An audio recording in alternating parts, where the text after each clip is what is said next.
So,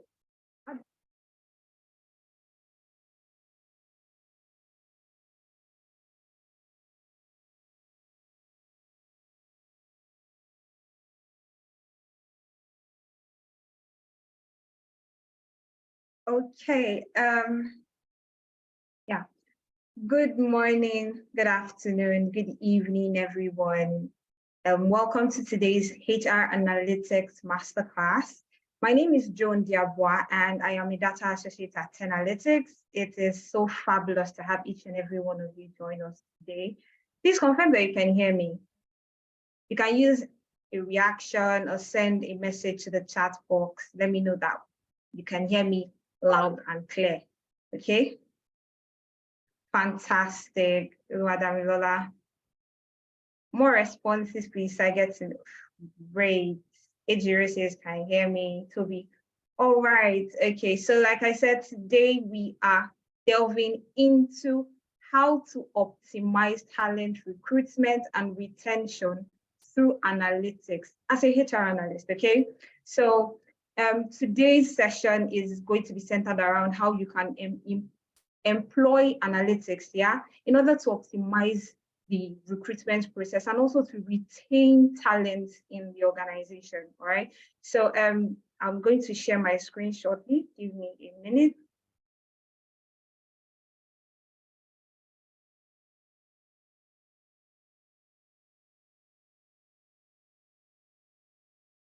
Please confirm you can see my screen.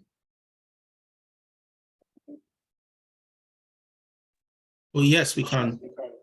Fantastic. All right. So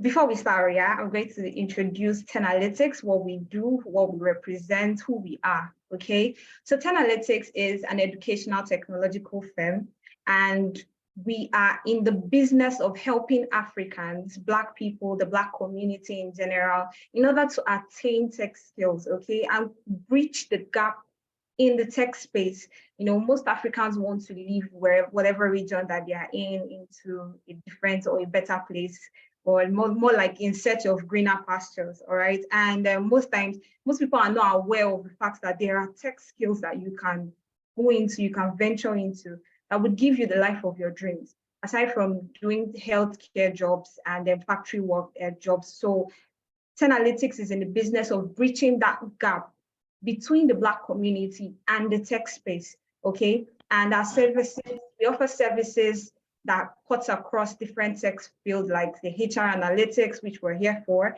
business analytics, data engineering, financial analytics, and much more, in order to help individuals make more data-driven decisions, data-driven, give more data-driven solutions to their problems, okay? And we have facilitators who are spectacular at what they do, okay? They are not just people who have experience, but they've worked in top places like Amazon, Deloitte, PwC. So they are going to be there to take you through with their own experiences in these top places, to take you through the process of transitioning into tech, the process of being a professional in the tech space, okay? And all our courses are designed in such a way that even as a beginner, you understand, literally, okay? So you don't have to worry about anything, you're in the right place, and you're definitely going to enjoy the session, okay? So we cannot talk about 10 Analytics without talking about our founder and our co-founder. Our founder is Adeza Suleiman, who is on the call currently and would also be taking you through the session much later. And he's an expert data analyst, has over almost a decade experience in the field, okay? And he has trained well over 5,000 persons in the field, all right? So these are people with experience. Likewise, our co-founder, Ifemina Pro, who is also a data associate, or more like a data analyst, okay? And he's very good. These are people that are very good at what they do. Without them, the dream 10 Analytics would not be here, all right? So just to know who started out our organization. And there's this saying in the tech space that when you speak and there is no data to back what you're saying, you're literally just making assumptions, right? What you're saying is not, can only be like left as, oh, an opinion. But when you're talking with data, when you're speaking with data to back up what you're saying, then someone gets to understand that, okay, yes, what you're saying is true.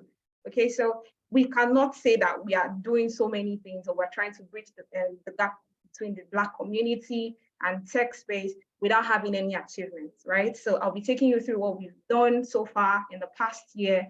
We've helped over 500 persons, yeah, get jobs across the globe, across the continents, okay?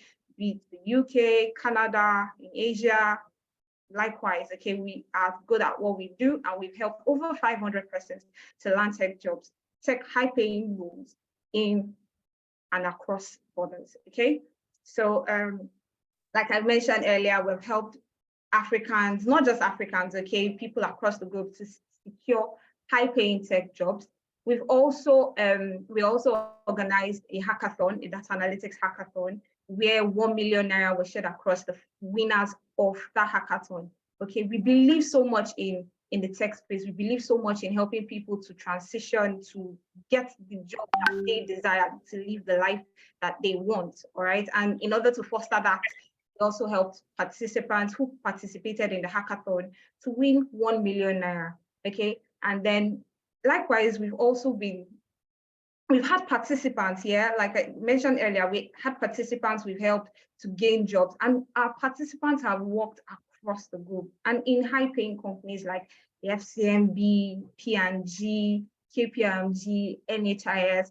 So these are just evidence of what we do because we know our onions, yeah, and our participants can attest to that. You get to hear testimonies at the end of the towards the end of the session of our participants that have also gotten jobs in these respective fields. Okay, so we also organized a hackathon again that over up to 5 persons actually won the sum of $1,000. All right, so like I said, we're in the business to stop the gap, to prevent Africans from sticking to the norm of having to do care jobs in order to, you understand, make a living, in order to live comfortably. All right, and 5 persons won the sum of $1,000. Okay, and during the last hackathon that we hosted. Okay, and this year also, the March, we helped 300 women. Okay, we granted scholarships to 300 women into the tech space. We trained them, we put them through in order for them to land high-paying jobs in the tech space. All right. So for today, like I mentioned, we are going to be going through how to use analytics in order to optimize the talent recruitment process. Now, you agree with me that irrespective of the fact that AI has the birth of AI, birth of robots and all those things, human resources is one of the best, or one of the most important resources in an organization. So if an organization is not able to recruit talent, is not able to retain talent, even if they have the most spectacular, more like technology, yeah, that organization won't last long. Right now, that is why it is also an interesting field. HR analytics is a very interesting field that you want to venture into. Okay, so that is what we'll be doing today, using data, using facts, okay, in order to optimize the process of recruitment and help organizations to retain talent within the organization. Okay, later half, we'll also be talking about how you can become a HR professional and how the jobs that are available in the tech space for HR analysts. Okay, and we're also going to be talking about when next our HR program is going to come, which is on the 5th of August. And these will be taking us through.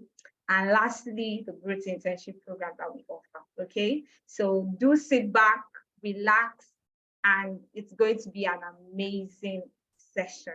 All right.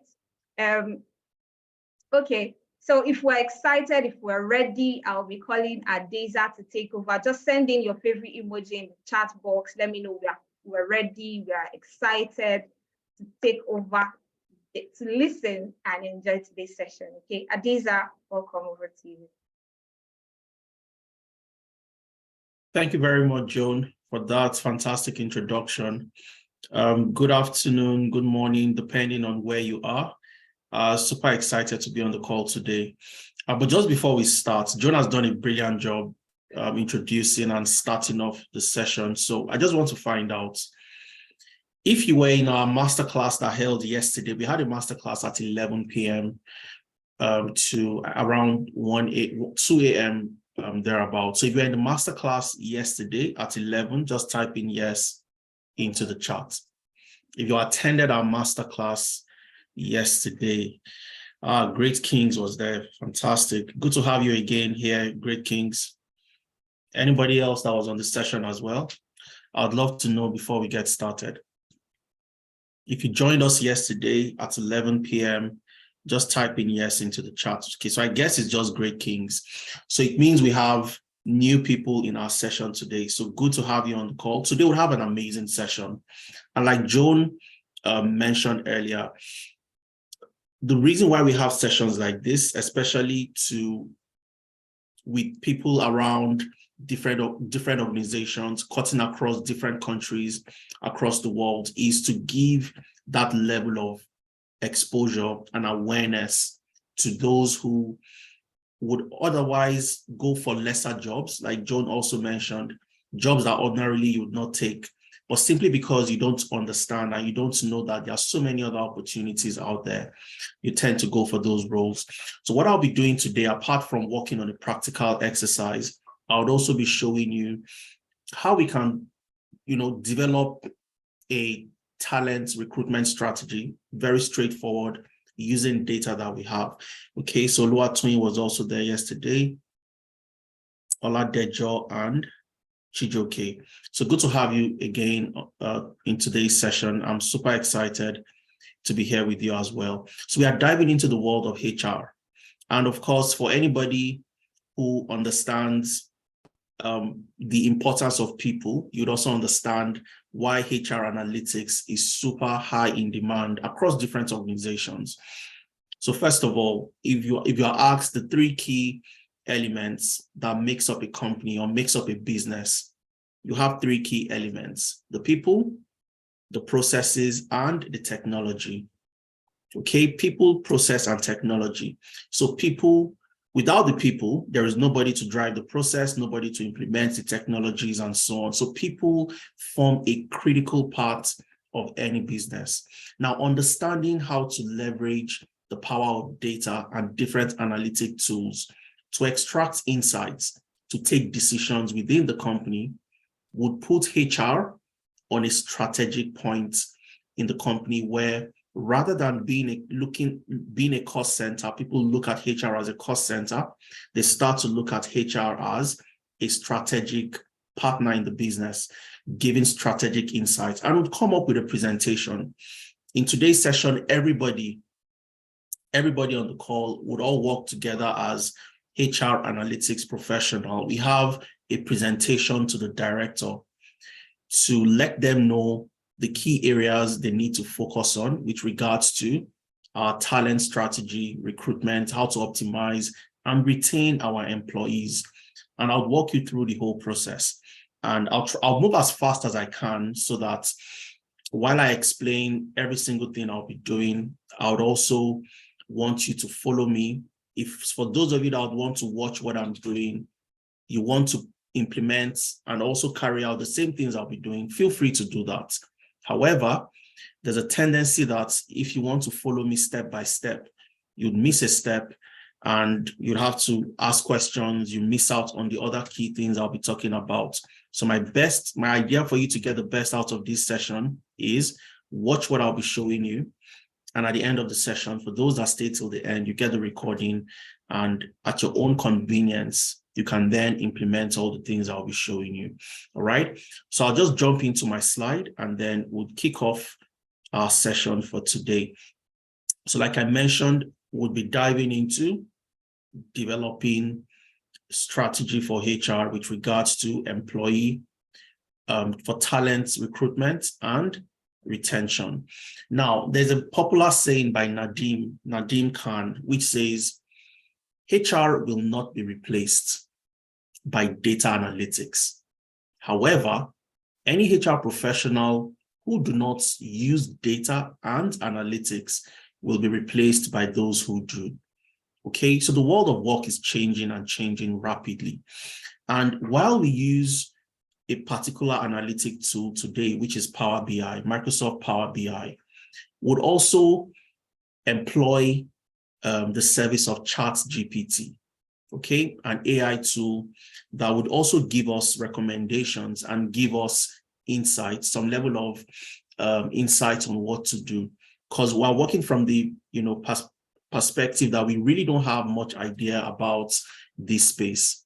Okay, so we'd ask questions, would get feedback. I would engage you as well in the comment section, and I would want you to give me your own feedback and your own point of view on some of the things we'll be doing today. All right, so let's dive into it. It's going to be practical, like I mentioned, but as I practicalize and I get these things done, I would love you to I would advise that you don't follow me and try to do what I'm doing, because you might miss a step, and I'll try to explain every single step. Oh, you're drunk. All right, sorry about that. I think I forgot to mute. I'm just going to mute everybody without the opportunity to unmute, okay? So that we don't have those kind of distractions. Sorry about that. All right, so let's continue. Now, we want to optimize our talent recruitment and retain employees. So this is an organization where you have employee attrition, people leaving the company. You don't know why they're leaving. So there are 4 key questions we're going to try to answer today based on the data that we have. And I've also kept the link of the data on my slide so that you can also download and practice after our session today. So the 4 key questions we have. The first one is, who are the employees that are leaving? Okay, so who are these people leaving? Do we know who they are? Do we know their departments? Do we know different things about them? Number 1. Number 2, what are the key factors that impact employee turnover? So for the people leaving, what are the key factors impacting the attrition?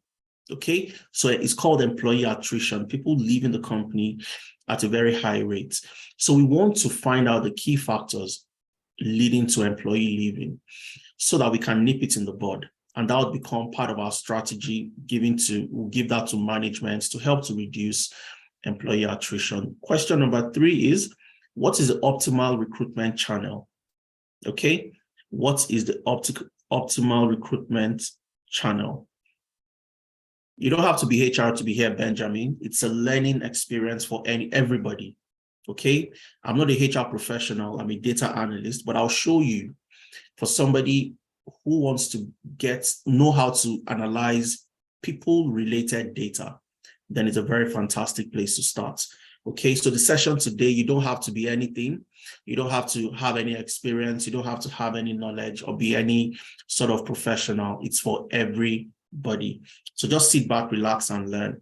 All right. So what is the optimal recruitment channel? So you recruit employees from different channels, your website, on LinkedIn, on different job boards. So you want to find out, where do you get your best employees? Meaning that you get these employees, they stay very long in your organization, and they also have very good performance eventually, over the long term. So you want to find that out. And last but not the least, number 4, how long have employees recruited from these channels stayed in the company? So like I said, different employees from different channels. You also want to see the employees from a particular channel. Is there a tendency that if we recruit somebody from our website, they tend to stay longer than somebody we recruit from an external job placement website or job adverts or job platform and so on and so forth? So we want to answer these questions as well. Okay, so what I'll do quickly is I'll show you first of all how to download and install Power BI. Okay, because that's the tool we'd use for our session. And again, you don't have to do this now. Like I mentioned, you can always do it at your own convenience so that you can follow what I'm doing, but I'll show you the steps so you know exactly what to do when you have to. Okay, so I'll simply go to my browser and I want to show you how you can download and install Power BI. So I'll just simply come here and I'll type download Power BI. Okay, so just type in your Google download Power BI. hit enter, you'd see so many different options. Okay, you want to click on the link that says downloads Microsoft Power BI. All right, you can do that straight away, and then you get Power BI downloaded. So I'd right click on this, insert a new tab, and I'll go in here. Okay, so the next thing for me to do is to find the Power BI I want to download. So I'd simply come here, and I have two options. This is the Microsoft Power BI desktop. So I can either click on downloads to download. If I click on download straight away, what happens is it takes me to the Microsoft Store to download my Power BI. The advantage of doing this is you don't need to update your Power BI, later, because Power BI gets updates every month. So you don't have to update your Power BI the following month. It's updated automatically for you. Or you can click, if you want to download the file and install it yourself, then you can also download it by clicking on advanced download options. So either way, you still get Power BI installed. So if I click on download, let me right click on this and open in a new tab. So you see that it's taking me to the Microsoft Store. I'd have to click on open Microsoft Store. It would open it up, and then I'll start to download from there. But I don't want to download from the Microsoft Store. I already have Power BI on my computer. Similarly, if you click on advanced download options, it takes you to where you can select the file you want to download. Okay, so it brings me here. I click on download. I can download the 64-bit version or just the normal. If you're not sure if your computer is a 64-bit Power BI, you can select the second option. But if you are sure, just like I'm sure my computer is a 64-bit computer, I select this option and then I click on next, and it downloads Power BI to my computer. So once you have it downloaded, the installation process is seamless. Next, next, next, next, until you have Power BI installed. It's pretty seamless, nothing overly complex, very, very straightforward. Anybody can do it. It's intuitive. So it's just to follow next, next until you have it installed. Okay, so what I would also do is the link to download Power BI and the steps, I would include it on my slides. When you get the slides, you'd also see all those steps one after the other. Okay, so let's get back to the slide. Okay, so you have the link to download the data from the slide. So I'll show you how you can download this so that when you're doing it on your own, you can also, so when you're doing it on your own, you can also implement the same. So once you click on the link, all right, you click on the link, it opens up into, I'll just drag that screen so you see what it opens up into. Okay, so it opens up into an Excel online file, something like this. All you need to do is download. That's all you want. You just want to download. So once you click on the link, it will open up like this. All you have to do is click on File. You click on File, you click on Save As, and then you download a copy. Straightforward. You click on File, you click on Save As, and then you download a copy. Once you do that, you'd have the file downloaded into your computer, and that's all you need. All right. So I have it downloaded on my computer already, so I don't have to download again. All I'll do is I'll open up my Power BI and I'll show you how to get that file into Power BI, and then we'll get to work and we'll come up with our strategy. At the end of our session today, we're going to develop a PowerPoint presentation that would present to the directors to say, these are the things we need to look at, and this is what we need to do. 1, 2, 3, 4, depending on the number of recommendations you come up with at the end of the day. And we're going to do it together here within the next 1.5 hours. Okay, so let's go to Power BI. So let's assume we've downloaded Power BI. Okay, so that's the assumption. We all have Power BI on our computers. Samson, you have your hand raised. If you have a question, drop it into the chat. My colleagues are on the call. They'll take your questions from the chat. We'll have a Q&A, but that'll be at the end of the session. Okay, so if you have any questions, make a note of it So you can ask later at the end of the session, or you can simply drop it in the chat and my colleagues would respond to you.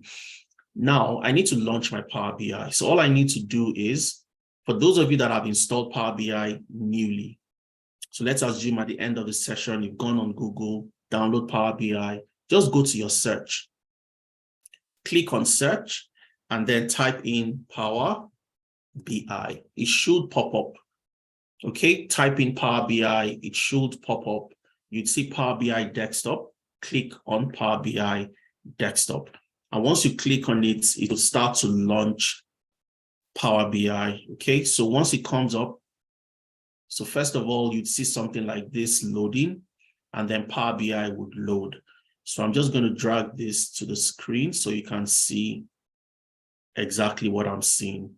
So the first thing you'd see when your Power BI comes up is this first, it's like a welcome page that welcomes you to Power BI, all right? But you don't need this. So all you need to do is close this very first page.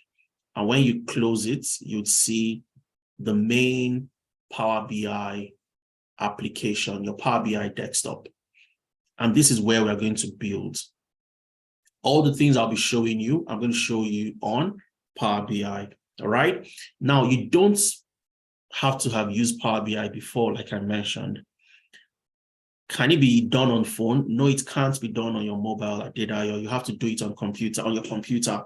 So there is Power BI for mobile, but the Power BI for mobile, you can't use it to author reports or create, carry out your analysis, create your data models and things like that. You can use it to view reports and dashboards that have been created, okay? But you can't use it to author your reports. Where can I get the data? The data is on my slides, and I'll share the slides at the end of today's session, okay? All right. So like I said, this is Power BI, and we'll be working with employee-related data where we have attrition, we have how employees have gotten into the company, and I'll be showing you the data very shortly. The data is on my computer, okay? And just like when you download yours, you download it into your computer. So it could be in your downloads folder, or you could have copied it and put it in your documents or on your desktop. Wherever you put that file, just ensure that you know where the file is. As long as you know where the file is, you can easily, call up the file, get it into your Power BI. Now, Power BI is one of the most fantastic data visualization tools out there, okay? Developed by Microsoft, so it easily integrates with other Microsoft applications. If you have a Microsoft SQL Server, if you have a Microsoft Excel and other Microsoft applications, then you'd understand how easy or seamless it is for you to integrate all these platforms together. We're going to use Power BI and see some of the advantages and power behind Power BI. And we'll use a tool on Power BI today that has AI embedded within it. The tool, the visualization we'll use today has artificial intelligence embedded. So it gives us a lot more insights than we would ordinarily get with little or no, technical expertise. So you don't need any technical expertise to do what I'll be showing you today. We're not going to write any single calculation, and you see the type of recommendations we'll be able to come up with. Now, let's go to where we have the data. My data is on my computer. I'll just try to find where the data is. Just give me 1 second, and then I'll show you how to get into the folder and extract the data. Now, when you look at Power BI, at the top left corner, one of the first things you see is get data. Get data, okay? And get data, I want you to guess. What does get data mean? I want you to type it into the chat. What do you think get data means? Just type it into the chat. If I click on get data, what do you think I'm trying to do? Import data, fetch data, Benjamin.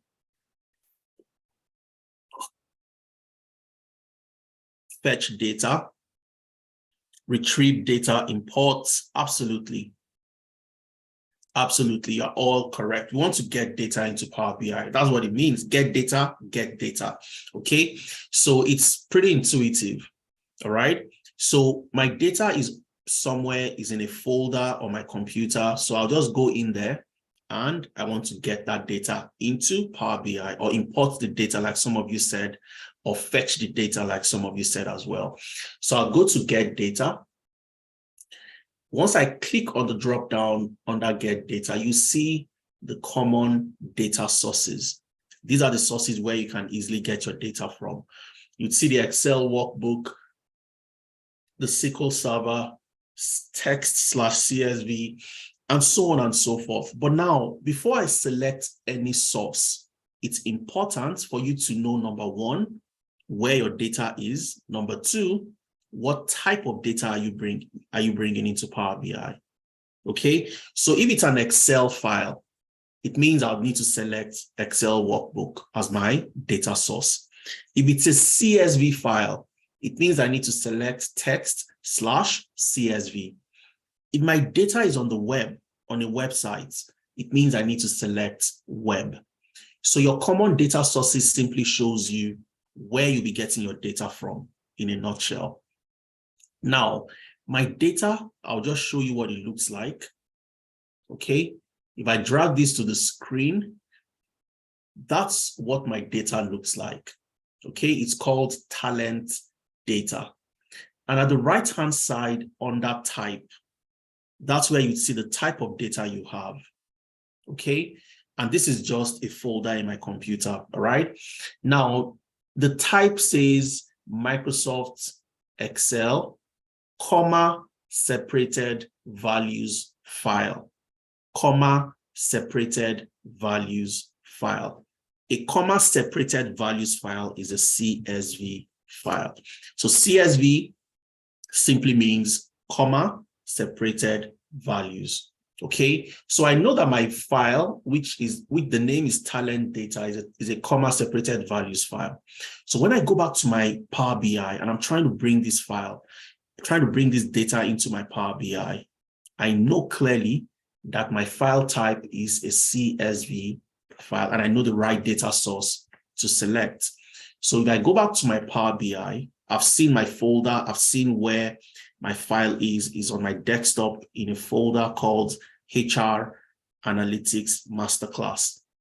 So again, under my common data sources, I know my file is a CSV file because it clearly stated comma separated values file.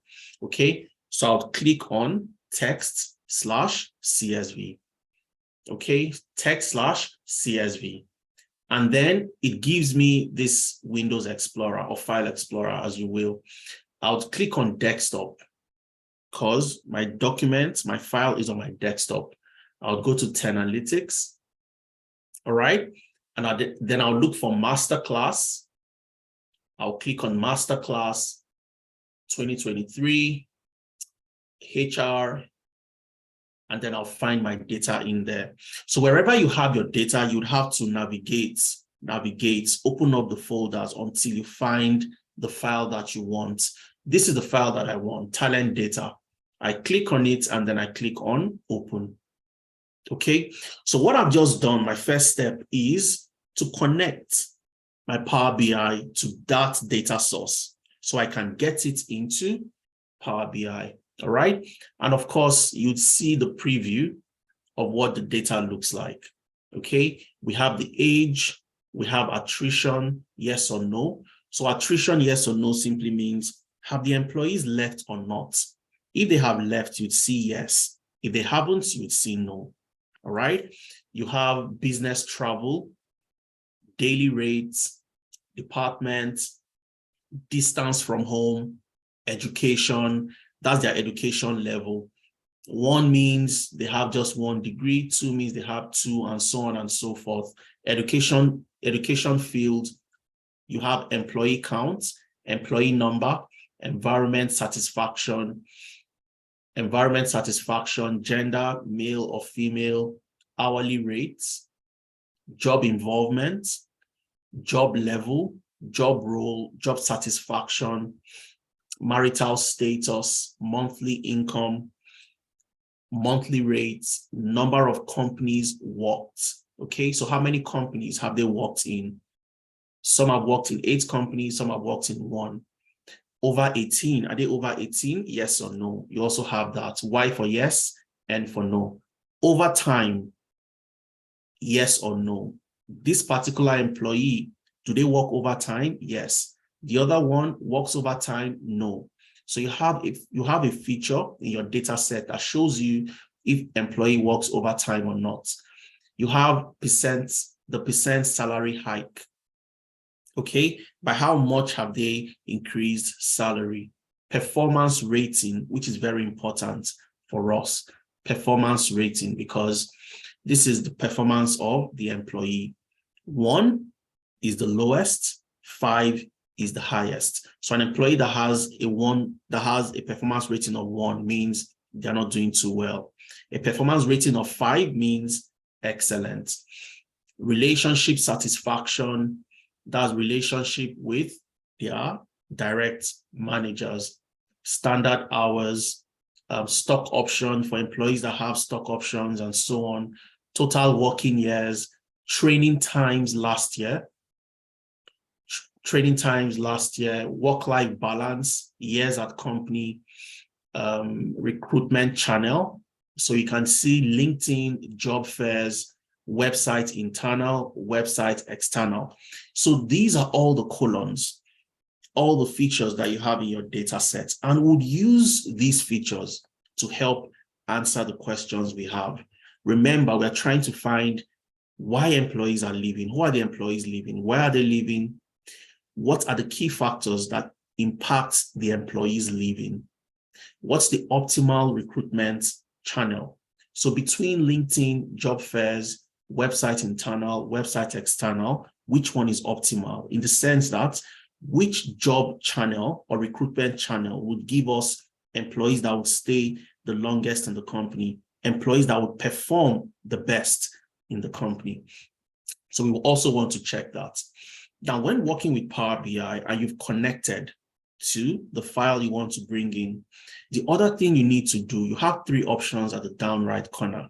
You have load, you have transform, and you have cancel. All right. It's important to remember this. If you don't learn anything today, learn this. When you work with Power BI, always remember that you don't load your data directly. You don't load your data directly. You have to follow a process called ETL. I'm going to type that into the chat. ETL, which is simply extract, transform, load. ETL, extract, transform, and load. What does that mean? It means I'm going to extract my data from wherever the data is, and data would likely not be in the right shape or form for you to carry out your analysis. So you need to transform. So transformation is the cleaning process. Transformation is making the data better, creating more columns, merging columns together, reshaping the data, and so on and so forth. So once you are done transforming, that is when you load. So you don't load directly when working with Power BI. So it's a Power BI best practice. ETL, extract, transform, and load. So I'm not going to click on load. I'll click on transform data. Okay. Now, once you click on transform data, it brings you into another environment called the Power Query. Okay. But for the purpose of our session today, we're not going to dwell on the Power Query because of time constraints. So we're not going to do anything here, but I just want you to understand that when you extract data, the next step is for you to prepare your data. You don't load it directly, you prepare it to ensure that everything you need for your analysis, the data types, everything is good before you start to work.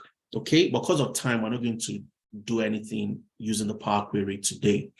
That'll be for another time. But I want to be sure that you understand what I've said. If you understand what I've said, type ETL into the chat. Just type ETL. So I know you are with me and you are following. ETL, extract, transform, and load. Thank you very much, Noma, Dimeji. Fantastic, brilliant. Fantastic. Extract, transform, and load. So this is where we do our transformation in the Power Query editor. But remember, we're not going to do that today because of time, and we really don't have so much to transform, okay? But transformation, includes so many things. Your data cleaning, if you have your dates in a wrong format, so let's assume you are in the UK, you're working with the data from using the US format, you want to change the format of your dates, which means you have to change the data type and even change your locale settings. So all those things that you need to do to prepare your data for analysis, you do them in the Power Query during transformation, okay? But we're not going to do that today, like I said. So we'll simply just close and apply. So at the top left corner of my screen, you see my mouse hovering on close and apply. So I'm going to click on close and apply. Click on close and apply. So once you are done with all the different transformation you want to do on your data, you've prepared the data for analysis, you close the Power Query and then it loads it into your Power BI. So now our data has been loaded into Power BI. Okay.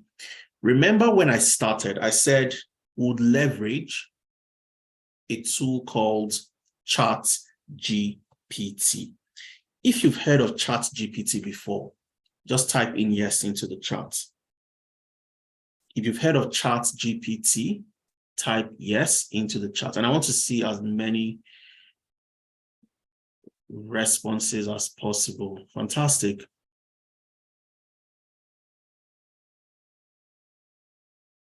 Okay, I can see a no. Jide says no. Yes, yes, yes, yes, yes. Okay, brilliant. Now, for those that don't know what ChatGPT is, I'll tell you what it is in the simplest form possible. All right, it's a chatbot. It is a chatbot. So it's a chatbot where you type in something, you ask a question, and it gives you a feedback. All right, it gives you a feedback based on what you have given it.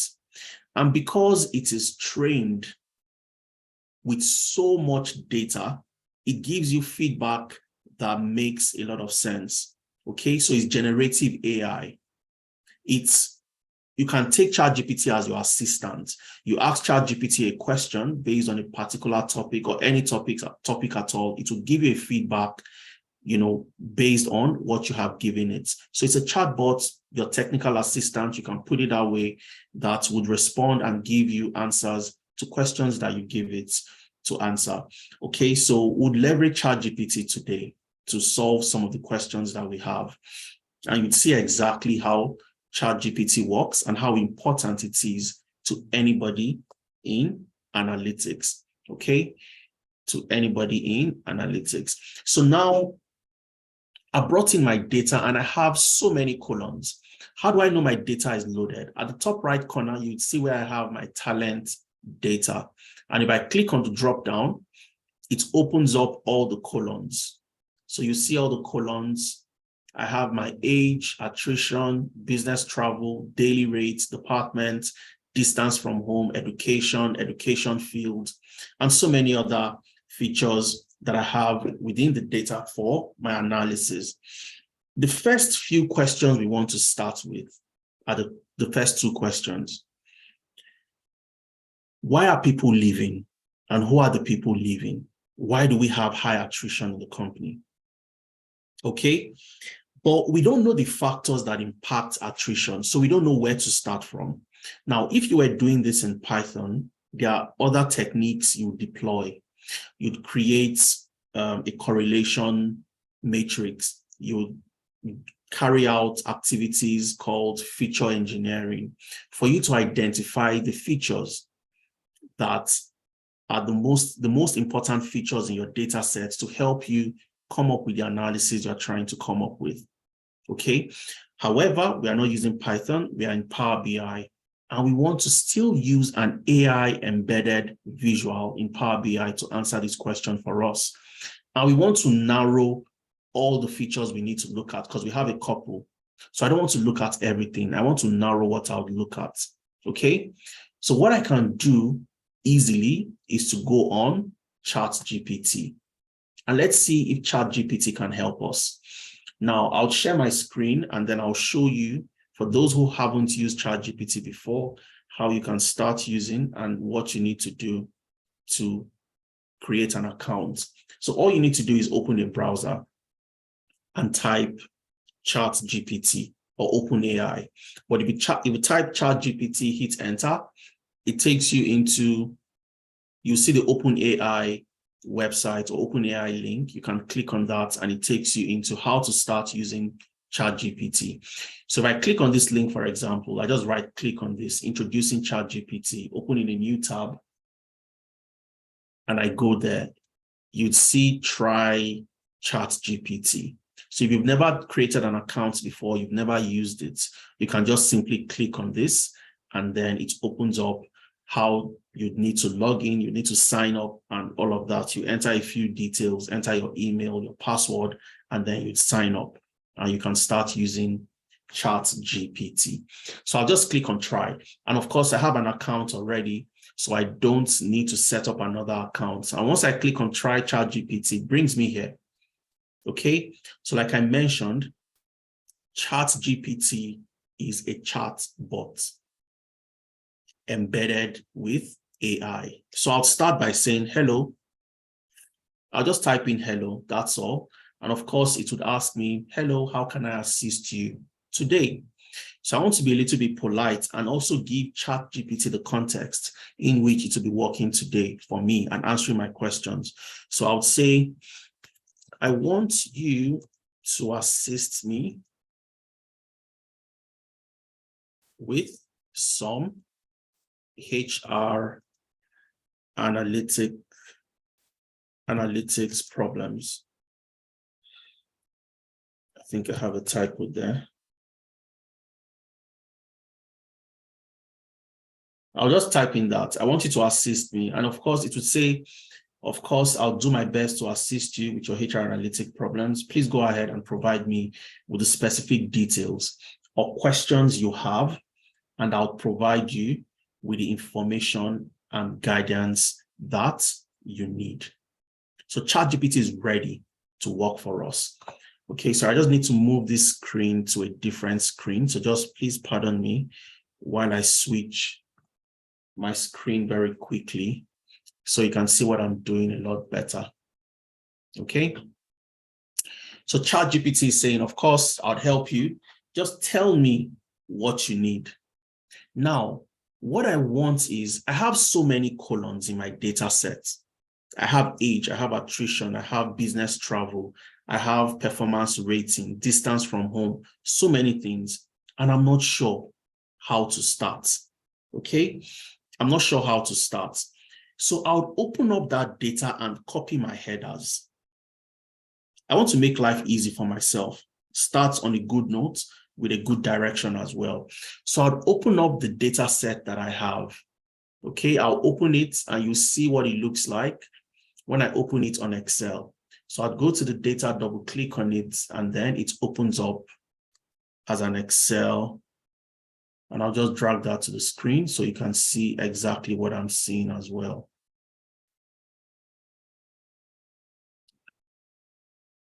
Okay, sorry. All right, so once I open it using Excel, I have something like this. So possible data loss. I'm just going to close this. Now, what I want to do here is, I have all my columns, remember. I have age. I'm not sure you can see it clearly, so I'll try to maximize so you can see.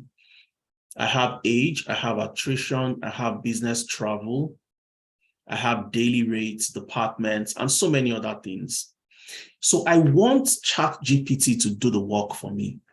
Take all these columns and tell me the ones to focus on with regards to attrition. Tell me the features to focus on with regards to attrition. Okay, so what I'll simply do is I'll copy all my headers. So I'll come to the first one and I'll select everything on the header that I have. So I can select it by just using my mouse and dragging it to the right like this, but that'll take forever. Or I can click on the very first column that says age. I'll hold down my Control and Shift, and I'll press the right arrow key, and that'll select everything for me. And once I have everything selected, I'll copy Control C. Control C. Control C will copy all my headers. Once I have my headers copied, ChatGPT will do the rest. Okay, so I'll go back to my ChatGPT and I'll tell ChatGPT that which of these features in the data set, impacts employee attrition? I'll put a space, 2 inverted commas, and then I'll paste the headers I just copied in between. So it's like you open a quote, you paste what you want and close the quote. All right, so I'll do that. And then in between my 2 inverted commas, I'll press Control V to paste. Okay, so here you can see clearly. Sorry, please, you don't need to turn on your video so that we don't distract others. So if you have your video on, please just put it off so that we don't distract others trying to pay attention. Okay, so which of these features in the data set impacts employee attrition? Open a quote, age, attrition, business travel, daily rates, they're all separated with spaces. That's all I need, and then I'll hit enter. And let's wait and see what ChatGPT tells us. Okay, so let's wait. Okay, so again, for those of you that have never used ChatGPT, it is a game changer. It is a game changer, all right? So it has given us 19. I don't need all the 19. I want to look at the top ones to focus on, all right? So now let's see what ChatGPT has given us. It's saying that in the given data set, the attrition feature is likely to be the target variable. Obviously, we want to know attrition, right? However, based on the provided list of features, some of the features that could potentially impact employee attrition are, number 1, age. And it gave explanation. Older or younger employees may have different attrition rates. Number 2, business travel. Employees who frequently travel for business may have higher attrition rates. Okay? Distance from home. Employees who live farther from the workplace might be more likely to leave. All right? So it gives you the features and the explanation or the rationale behind the reason why it has given those features. All right? So now it gave us 19. 19 might be too much. And I would say, please reduce the features to the 10 most likely to impact employee attrition. And this is me just, talking to my assistant, all right? And then I hit likely with an L. So please reduce the features to the 10 most likely to impact employee attrition. And then I hit enter and let's see. Okay. So it gave me just 10. All right. Age, business travel, distance from home, education, job role, job level, job involvement, marital status, and years at company. So I have 10 and I'm going to work with these to see. And as I come up with the visualizations, I'll tell you exactly what they mean and what we are trying to achieve. So now we've seen that, okay, we're not going to focus on the entire data set. We will focus on these very 10 features and see which of them impacts attrition in the company. And from there, we can start coming up with a solution. So I'll go back to my Power BI. And at the right-hand side, you have visualizations. Okay, you have visualizations. Visualizations are the visuals. Those are the elements that would bring all the things, your data to life. So you have your data. What brings it to life are the visualizations you have in Power BI.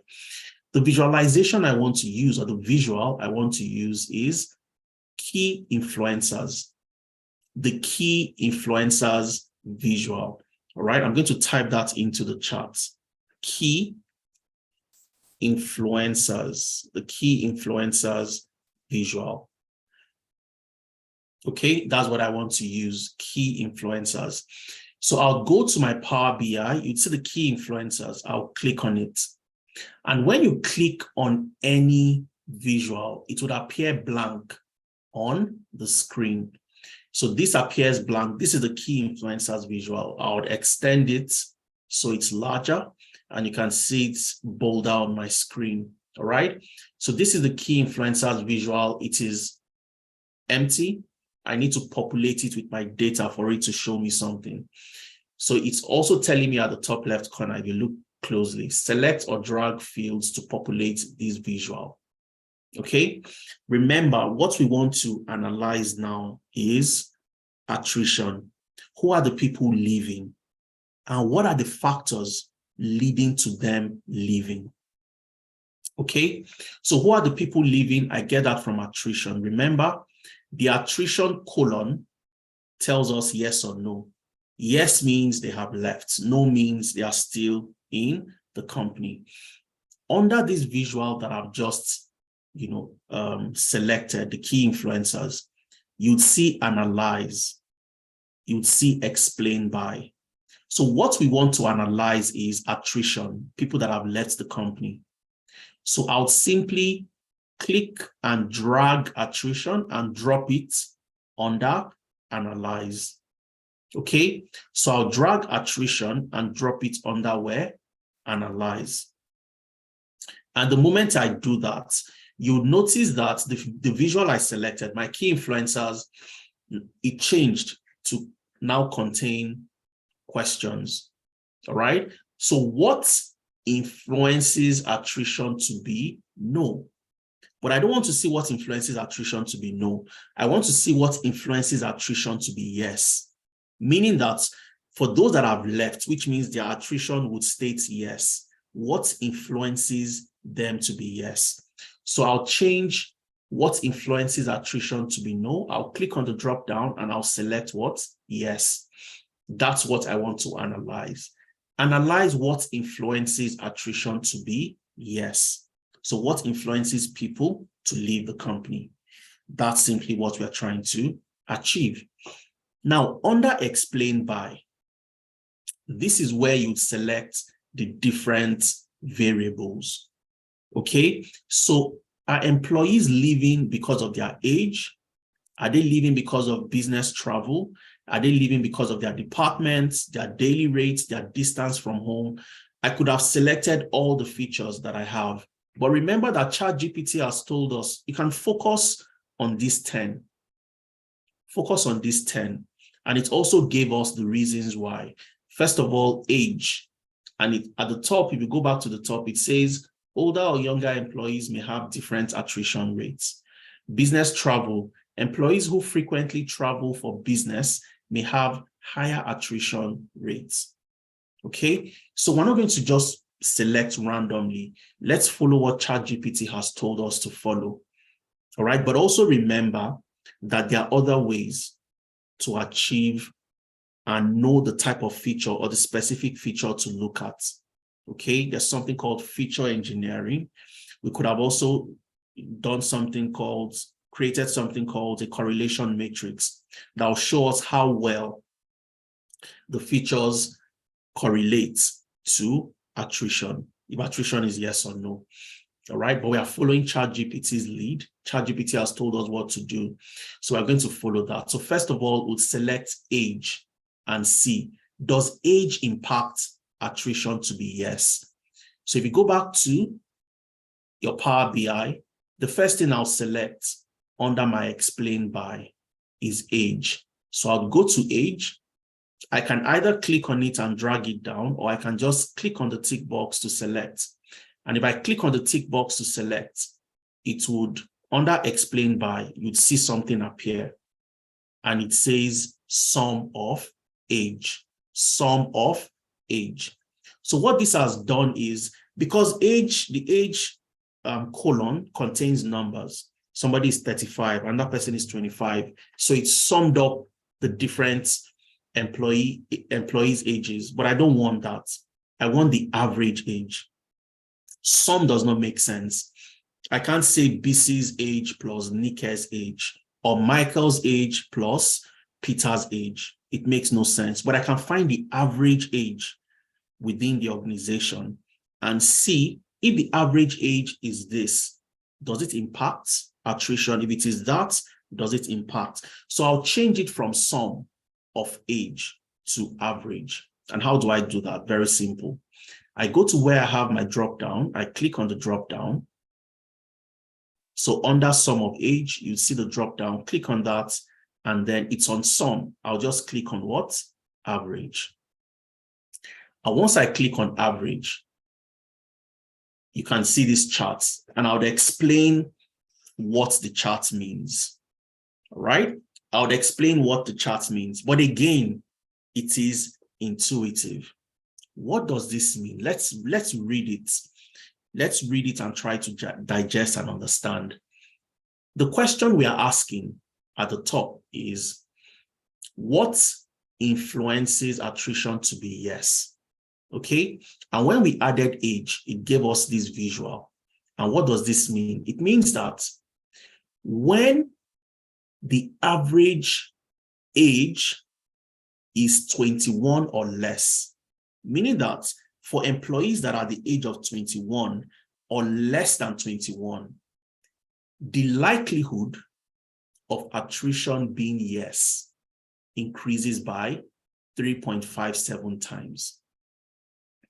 In simple English, it means that when the employee's age is 21 or less, the likelihood of that employee leaving the company is 3.57 times more than other employees that don't fall within that same age group.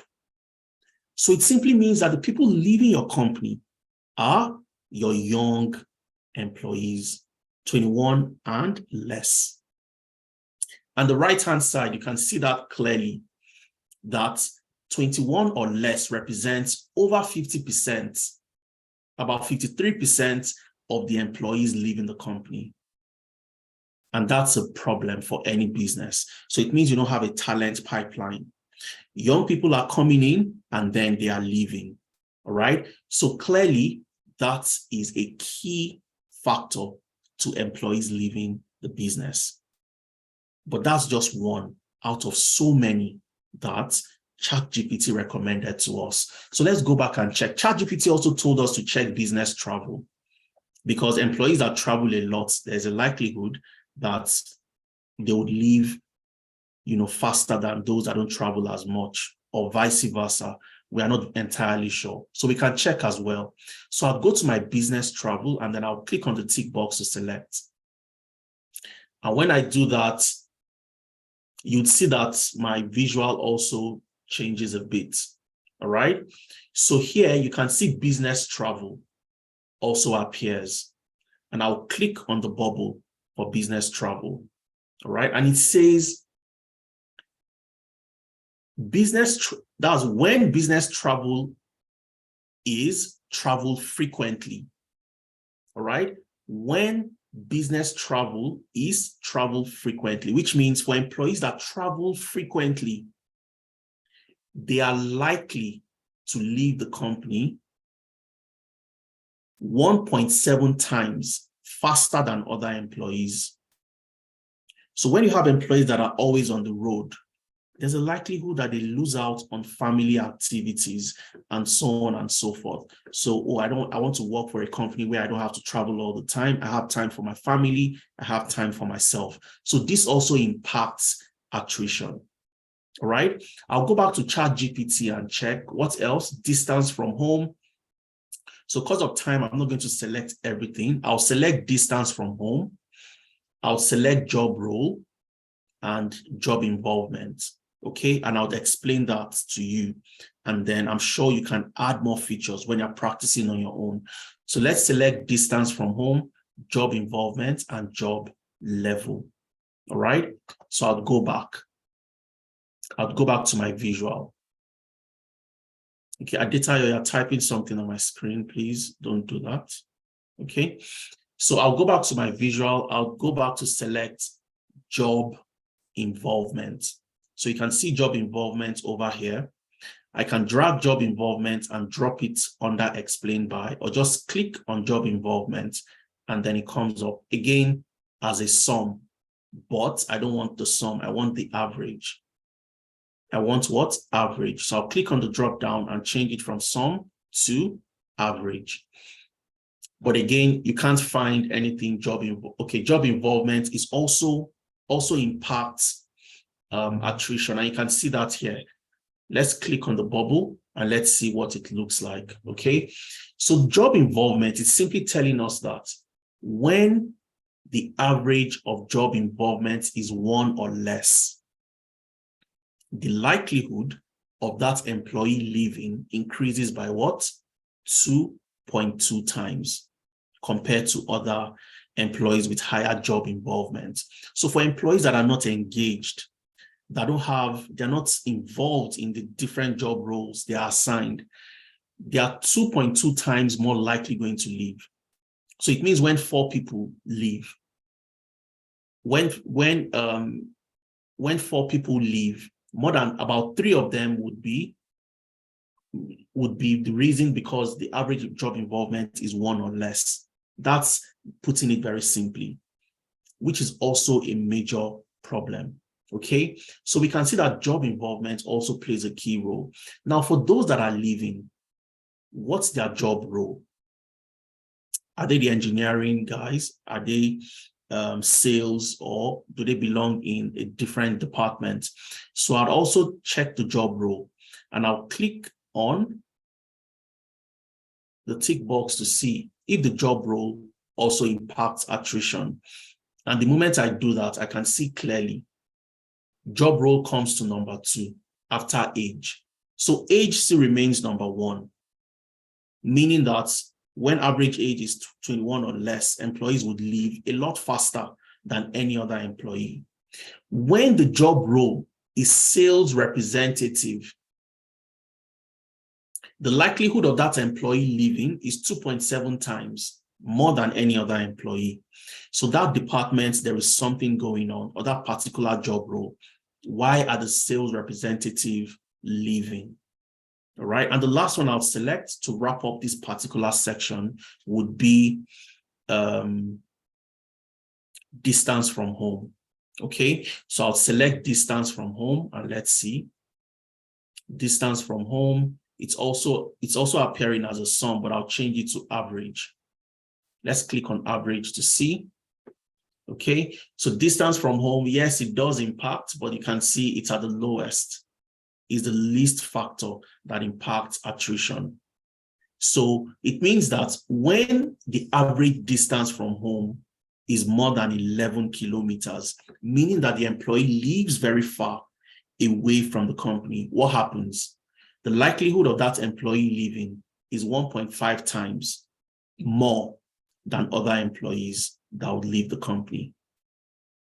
So without selecting more features, with the how many, 1, 2, 3, 4, 5, 6 that we've selected, if you are to approach the top 3 factors that impact attrition in this company, I want you to type in the chat, what do you think we need to address first of all? Okay, so let's start. Our strategy would start from you. What do you think you need to address to stop attrition? Ola says age. What do we do about the age?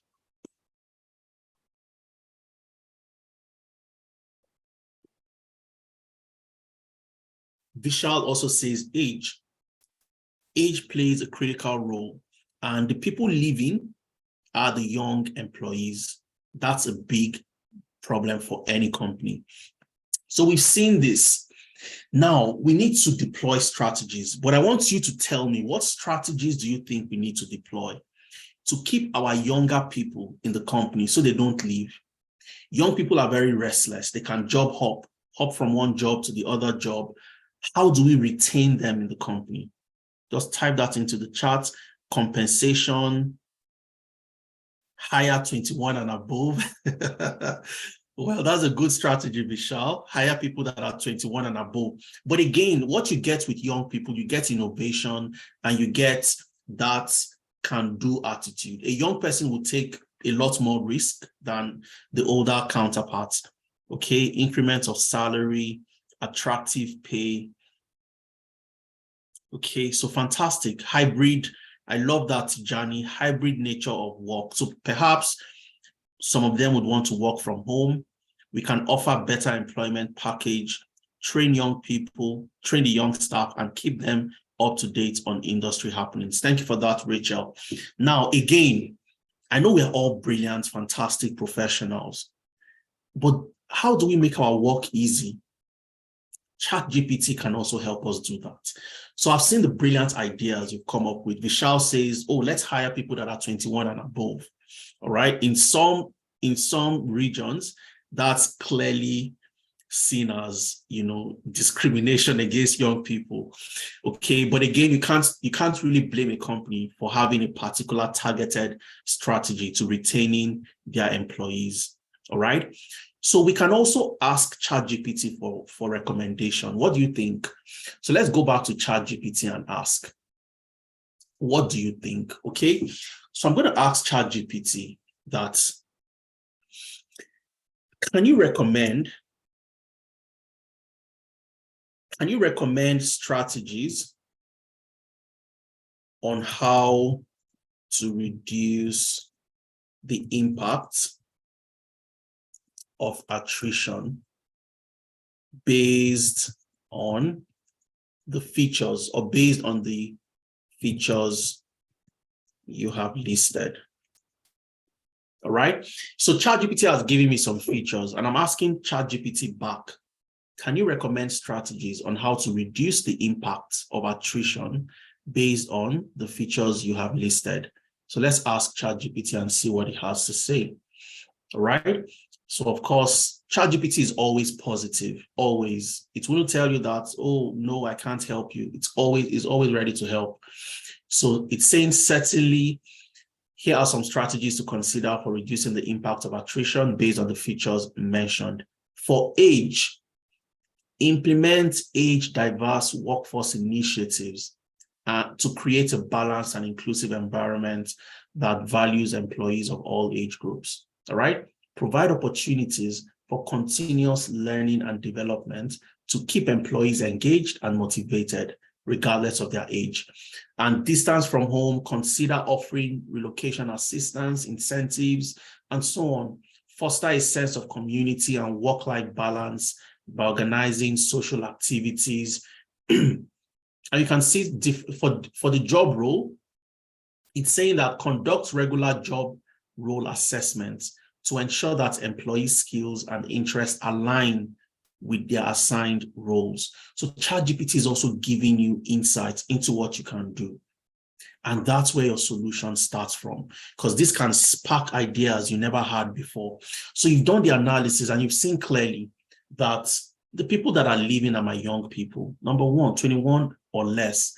Number two, the job role, sales representative. So most of them leaving fall within the sales representative, meaning that for any employee to leave, the likelihood of that employee being a sales representative would increase by 2.7 times.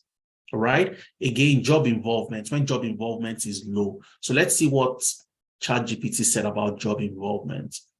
So job involvement, it's saying that foster a culture of empowerment and employee engagement by involving employees in decision-making process, providing opportunities and meaningful contributions.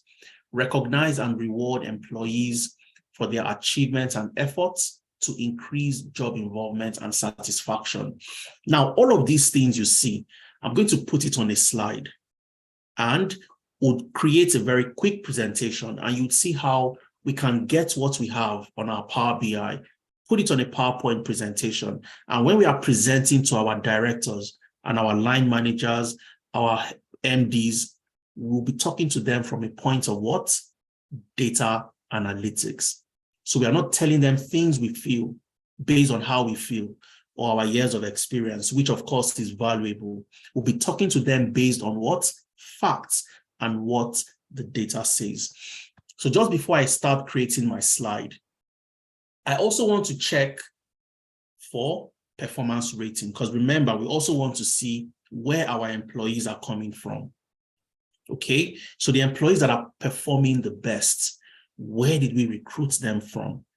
So what also impacts performance rating? So if an employee performs very well, can we check if things like training, things like where they came from and so on and so forth, if they also impact performance rating? Okay, so I'm going to leave this as it is, and I'll open a new page. So at the down left corner where I have page 1, I'll click on the plus sign to create a new page, and very quickly would create another key influencer visual. So I'll go back to key influencers, I'll click on that, and I'm sure by now you are getting a hang of how the key influencers work, because it's a fantastic visual in Power BI. So I create another key influencer, and this time around, I want to see my performance rating. What influences performance rating? So this time around, I'll go to my performance rating at the right-hand side. I can see that there. Okay, I'll click on the tick box to select. All right, and once I click on the tick box and I go to my key influencers, what do I have? It's saying that what influences performance rating to what? Increase. And that's what I want. I want to analyze what influences performance rating to increase. So the employees that have high performance rating, what influences? Again, I don't know where to start. I want to leverage what? ChatGPT. But also remember, your expertise, subject matter expertise, also can play in this particular solution. So you might want to speak to the group head of HR, your HR business partner. What do you think? Okay. Or for those of you who might understand how to use Python, feature engineering, you create a correlation heat map or a correlation matrix to see the features that are important for you to use. But since we are not doing that, we'll go back to ChatGPT again, and you can ask questions. You can ask what? Questions. And I would say, which of the features in the data set, and I'll be faster with this, which of the features in the data set impacts performance rating? Okay, performance rating. And I'll hit enter, and let's see what ChatGPT tells us. All right. Okay, based on the features in the data set, the following features is likely to affect performance rating. Okay, it is a variable indicated, analyzing. Yeah, so it's not really giving me what I want. All right, it's not giving me what I want. So what I'll do is I'll copy my headers again.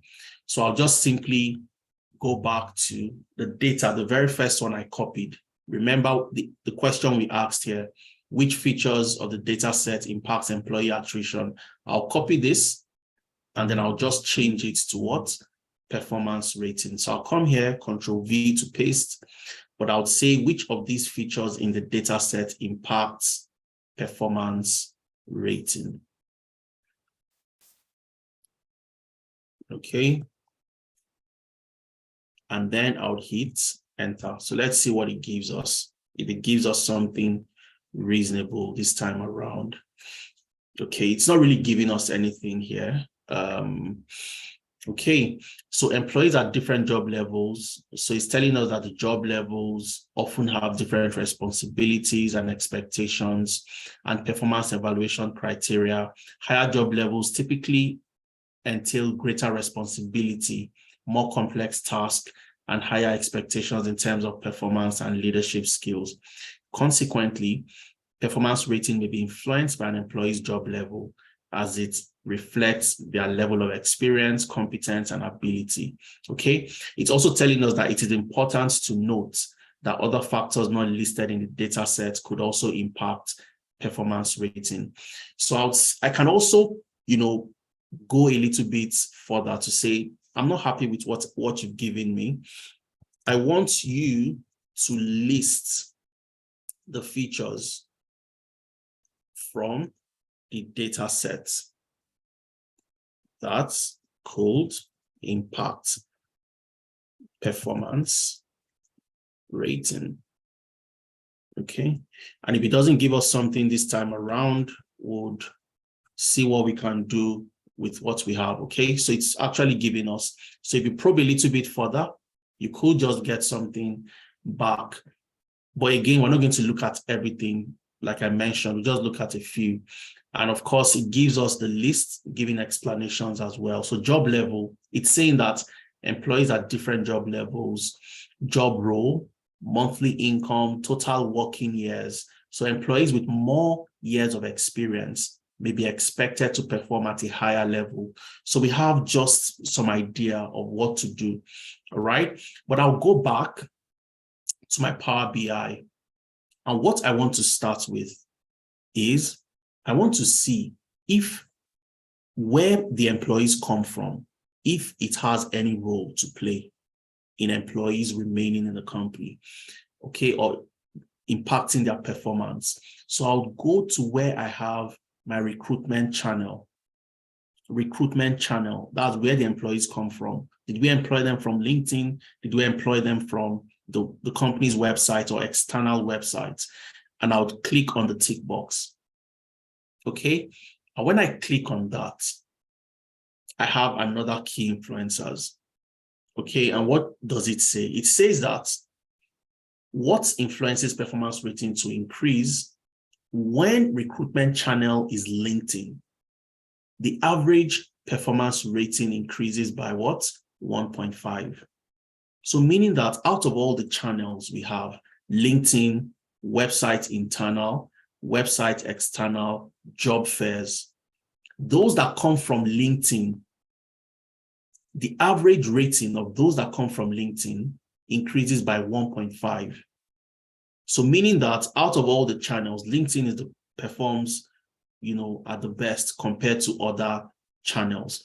I also want to see, now that I've seen that, okay, performance and recruitment channel, LinkedIn performs best. I want to see for people that have stayed the longest, does it also impact performance?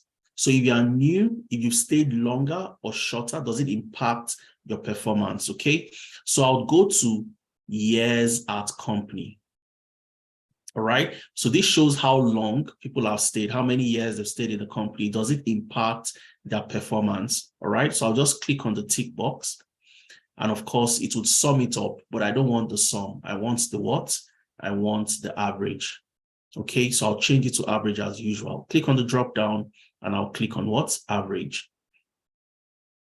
And absolutely, we can see that if I click on this, we can see clearly that when the average years at the company is between 8 to 15 years, the performance rating increases by 1.1.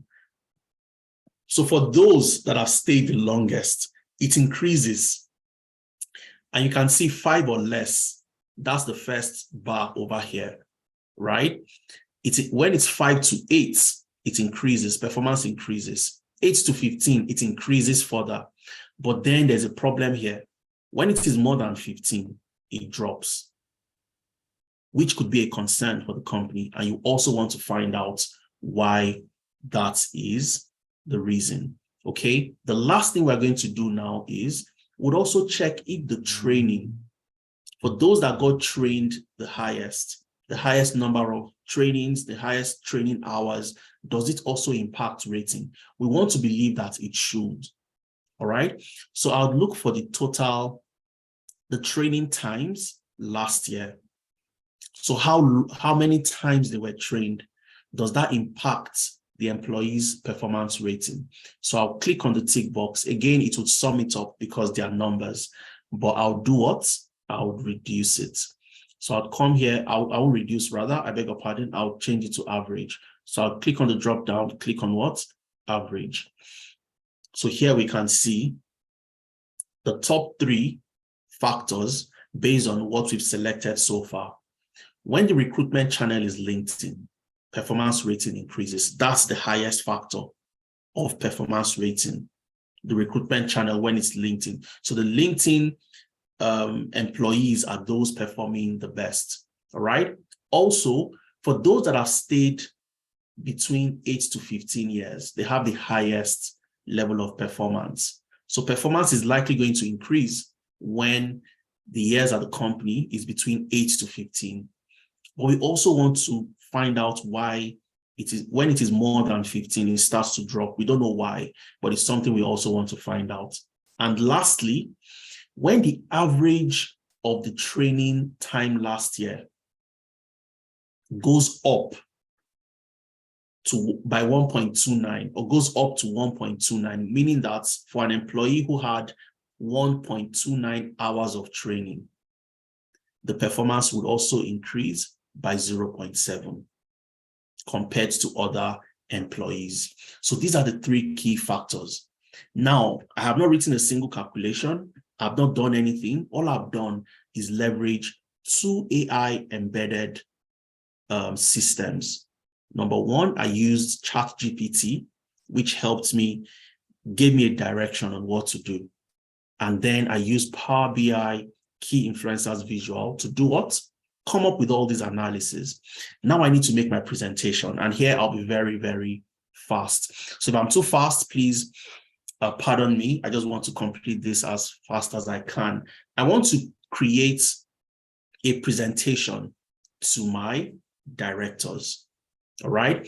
So I want to tell them that, look, what I found when it comes to attrition and what I found when it comes to performance, there are certain things we can do. But before I start building my presentation or my slides, remember, we are all working together. So I want you to tell me, we've seen that those that come from LinkedIn have the highest performance levels.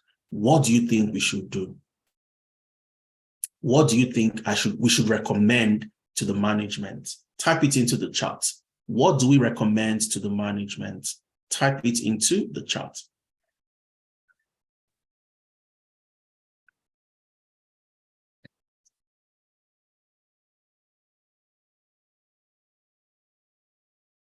Type it into the chat. Okay, Wisdom says hire more people from LinkedIn. Absolutely, I agree. More recruitment from LinkedIn. Rachel says suggest to management that we focus on hiring more from LinkedIn. Absolutely. Absolutely. Keep recruiting from LinkedIn, obviously. And of course, we can see the second one that says, let's see what Tijani says. Source for new workers through LinkedIn. Have a pool of talent for succession planning from LinkedIn. Brilliant. So you can see that when you go to tell the director or your MD or your line manager that this is what we need to do, they're not going to ask you, how do you know? Oh, you're assuming LinkedIn people are more, are more intelligent. I wasn't hired from LinkedIn. I was poached. And then am I not doing well? So you start to get those sentiments starts to come in. But when you show them your analysis, you show them the insights, guess what? There is no argument. It's very clear. And that's where companies see tremendous growth. Companies that leverage analytics to take decisions. So I'm just simply going to create a presentation. So I'll come here. I'll open up my PowerPoint. And then let's create our presentation together very, very fast. Okay, so I'll just do this. All right, blank presentation. I don't want this. I'll take this out. I'll take this out. Okay, so like I said, I might move a little bit fast. Just give me 1 second, please. I might move a little bit fast, but please pardon me. I'm just looking at, I'm a bit concerned about the time so that we don't take too long, because after the presentation, what we'll do is I'll walk you through how to learn all the skills you need to become somebody who can analyze data, come up with insights using different analytic tools, especially people-related data, okay, similar to what I've done today. So what do you need to learn? How do you need to learn? What are the key things you need to look out for? And so on and so forth. All right, so this is our presentation. So first of all, I'll put in my header. Let me see if you can see my screen. Yes. So I'll just put in my header. So now I'm preparing my presentation to my director, and I'll type talent recruitment. I'm sure most of you can use PowerPoint, so I'm not going to focus too much on explaining what I'm doing, but I'm just creating this very quick 2-3 slides to marshal all the strategies I have. So talent recruitment, optimization, and retention strategy. Please make yours better when you're doing it. So I'll select, I'll make it bold. I'll change my font to Georgia. All right. Let's italize so it's a bit nicer. I'll change my color to a red color to make it pop. Increase the font size to something like this. All right. So again, it's a presentation, right? So I would have this. Now I'm just going to leave this as the first placeholder. I'll create a new slide. Okay. And here, I want to copy all the things I have starting from my page 1. I want to first of all highlight that we must do something about our age because our employees living, especially the young employees. Okay, so what I'll just do is I want to copy this chart because they need to see it. They need to see that when employees are 21 or less, they fall among the employees with the highest attrition. I want to highlight that. So I need to screenshot this particular chart. Okay, there's so many ways of doing it, but I'm just going to do it by screenshotting. So I'll go to my search, and everybody has this. If you have a computer, you have this in your computer. You just don't know you have it. It's called the snipping tool. So you can type it snipping, SNIPPING, snipping tool. Okay, so once you type that, you see the snipping tool, click on it. Okay, so the snipping tool simply helps you take screenshots. This is what it looks like, the snipping tool. So if you click on new, it will blank out the screen, and then I can select, I'll just click and drag what I want to screenshot. I'll drag it, screenshot it, and then, oh, sorry, I think something happened and it closed. Let me bring it back. I have my snipping tool because I'm using multiple screens, so sorry about that. So I'll click on new. Okay, and then I'll click on this, drag it to select. Okay, and there you go. You have your screenshots. Oh, sorry. Yep, you have your what? Your screenshots. So this screenshot, I'm just going to copy. I'll copy it by clicking on copy or Control C to copy, or just click on copy to copy. I'll go back to my presentation and I'll paste it here. Okay, so I'm just going to paste this here. All right, I'll paste this chart here. I'm going to put a border lightly, and then I want to write something at the right-hand side over here. Again, I want to leverage what ChatGPT has given. All right, so you can simply just type in what you want to do with regards to the age, or I can just simply go back to my ChatGPT. What did ChatGPT say about age? How we can address the age, implement age diverse workforce. I'll copy this, Control C. Of course, you don't just want to copy and paste. You want to also modify and add, tailor it to your organization. All right, I'll paste this here. Okay, and I'll just change the type, the font type to Georgia. I would add bullet points. I'll do this. Okay, so just for the purpose of this session, I'm just doing this. All right, so I'll come here and I'll type our young employees are leaving us. Okay, so when you're presenting, you also want them to look at every header should catch the attention of anybody you're presenting to. So our young employees are leaving us. That's what I'll start with. Okay, our young employees are what? Leaving us. What do we need to do? We need to implement age-diverse workforce initiatives to create a balanced and inclusive environment that values employee age groups. Some of you also talked about remuneration. So let's put it here. And I'll simply just say create or implement more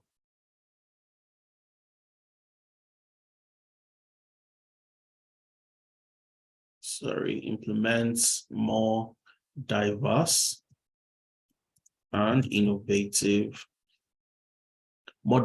innovative remuneration packages or package. And somebody also mentioned something very important, which is remote working. Introduce hybrid/remote work and things like that. Okay, so let's leave this. That's the first slide. I'll duplicate this. I'll have a second slide. On my duplicate, I'll delete that. Okay, I'll go back to my Power BI and I want to also capture the sales representatives, okay, to show. All right, so I'll do just 2 charts each, and I'm sure you can understand what the rationale is, how I'm working, how you can also come up with your presentation. The same way I would snip this particular visual. Okay, so I'll come here, click on new, and then I'll snip.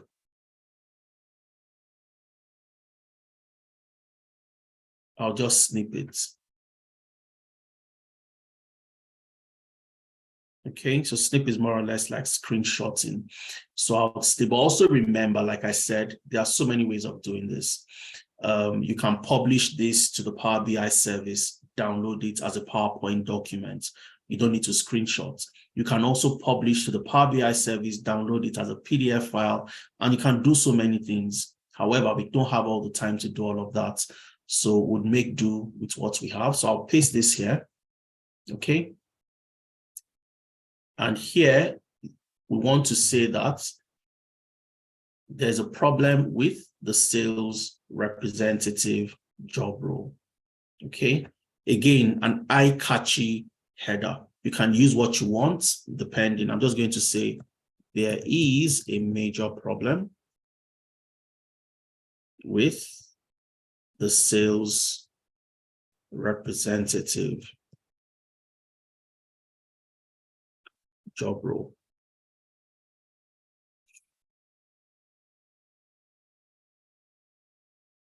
All right, so you might want to check things around overtime. Does overtime also affect people that are leaving and so on and so forth? Does that affect people leaving? So if overtime affects, what can you do with regards to overtime? Okay, so I'll go back to my Power BI, to my Chat GPT. Let's see what it said about the job role. Can we copy something? Yes, let's just copy this. Like I said, just for the benefit of us having this session. So I'll go back to my charts and I'll paste this here. So we are saying conduct regular job assessments to ensure that employee skills and interests align with their assigned roles, provide opportunities for job rotations, internal transfers to allow employees explore different roles within the organization, right? So you can also come up with something referred to as stay interviews, okay? So conduct stay interviews to determine why employees within this department are leaving, and come up with a solution Okay, so I'm just going to put that there. So I'll leave this for now, 1, 2. And then for the other part with regards to employees' performance, I can just take 2 charts as well. LinkedIn, you all said we need to leverage more on LinkedIn. Okay, so I'll come here, click on new, and I'll snip my LinkedIn chart. I'll snip the charts. Okay, I'll snip the chart. I'll open my snipping tool and I'll copy. Control C to copy, or I just click on this to copy. Go to my PowerPoint, open a new slide. Okay, I'll delete this, paste my LinkedIn. All right, reduce it a little bit. I have this. Okay, and what do I want to focus on here? I want to say our best performers are recruited from LinkedIn. Our best performers are from LinkedIn.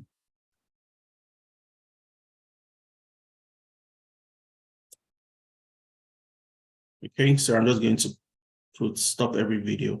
So our best performers are from where? Are from LinkedIn. So you all came up with suggestions on what we can do. You said recruits more from LinkedIn. Okay, we can also say things like identify gaps with other channels and find ways to optimize. All right, so all the other channels you use, could there be a reason why you're not getting results? You want to also find out. The last chart we're going to do today is what? Years at company. So we also want to show that the longer people stay, the higher the tendency that they perform better, except when they are more than 15 years. You also want to highlight that to the management. So let's first of all screenshot this particular visual. Okay, so I'll just screenshot, and that will be the last thing I'll do. And then we can do our presentation. Okay, so I'll come here, I'll copy, Control C to copy, or just click on this button that says copy. And I'll go back to my slide.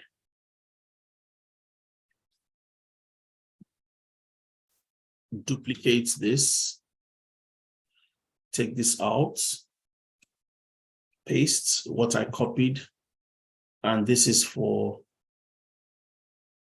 those that have stayed for a specific number of years. Okay, so what we want to highlight here is simply saying that employees that have stayed, so employees that stay with the company between 8 to 15 years perform better. All right, something short, okay, that catches the attention of anybody looking at it.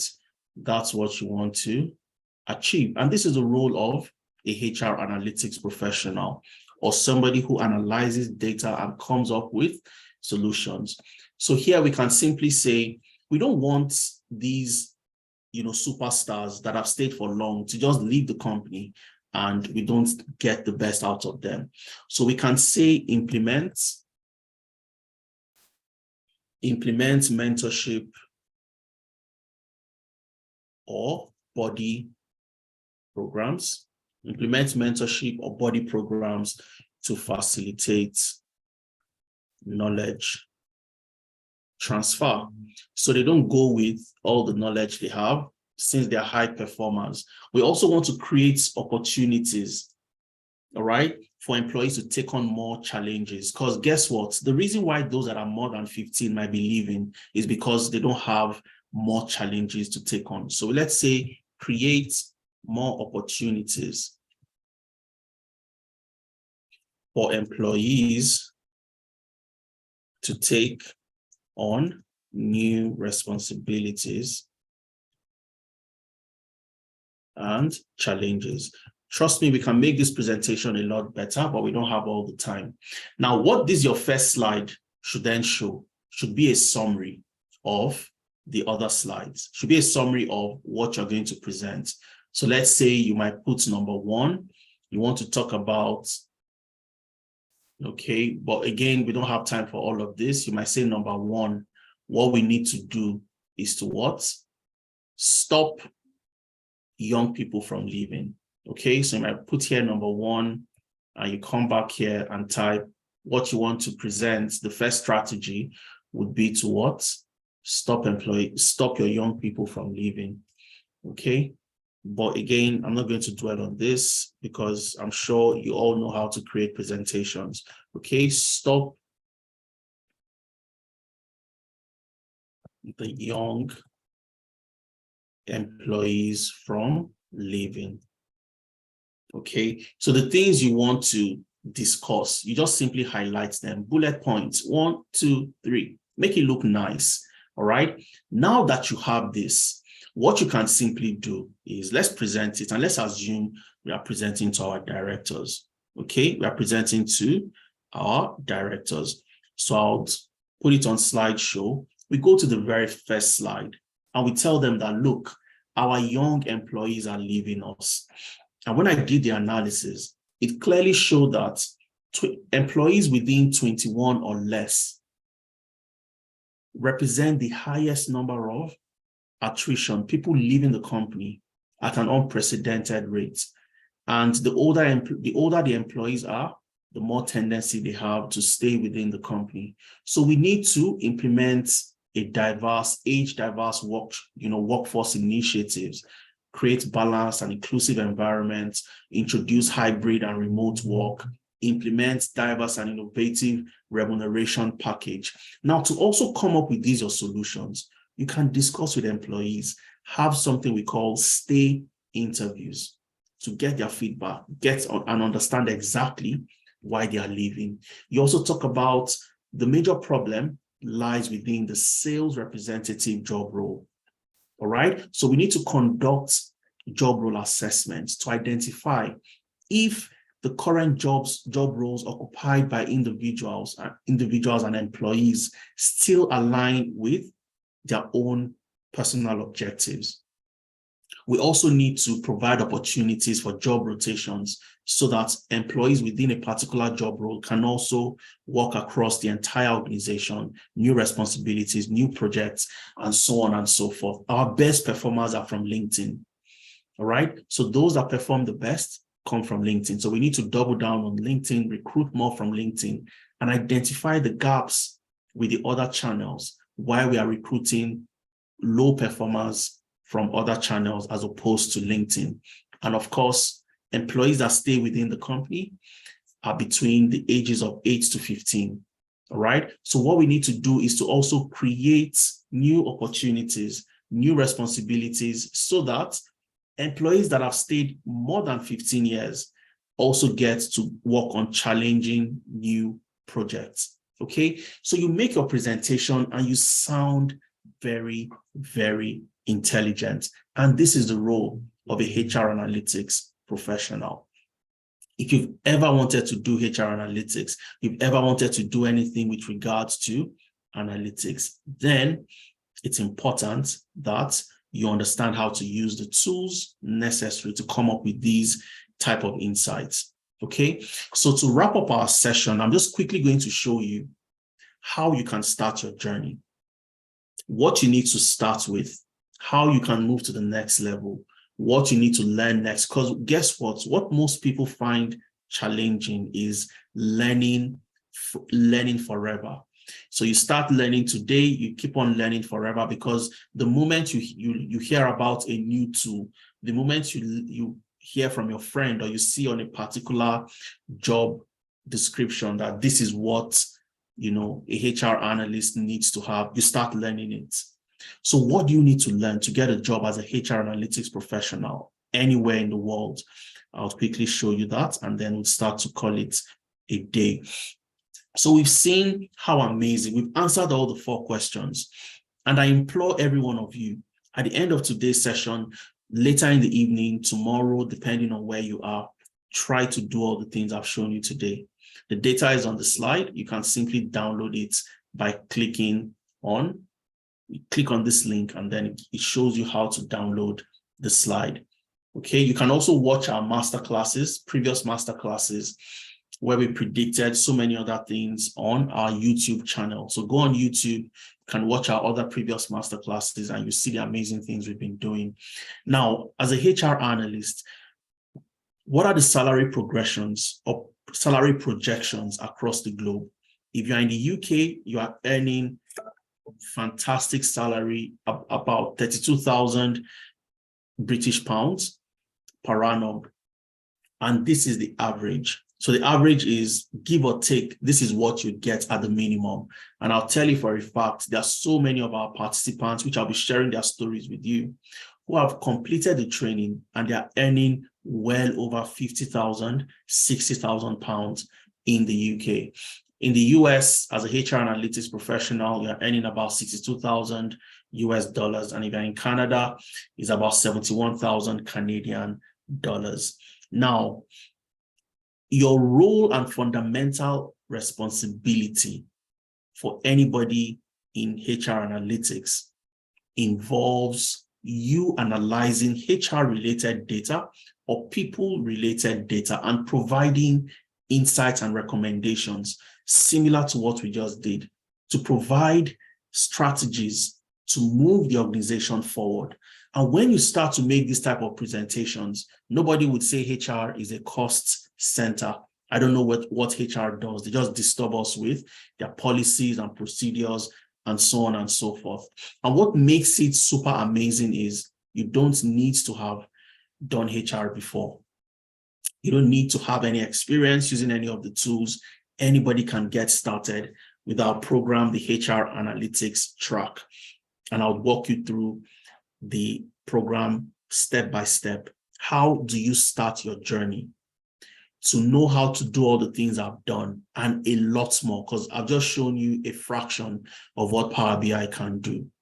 So your journey to HR analytics starts from number one, you need to understand data analytic tools. That's the first step. You need to understand data analytic tools. And what exactly do you need to understand? Problem solving.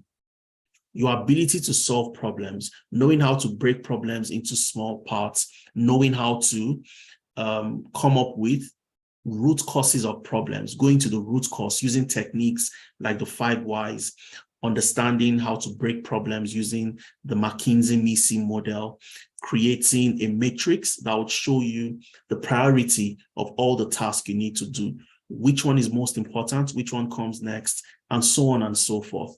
That's where problems start getting solved. So people jump into problems without even understanding where the problem lies. And you end up solving symptoms instead of solving the root cause of the problem. Next, you need to learn Excel.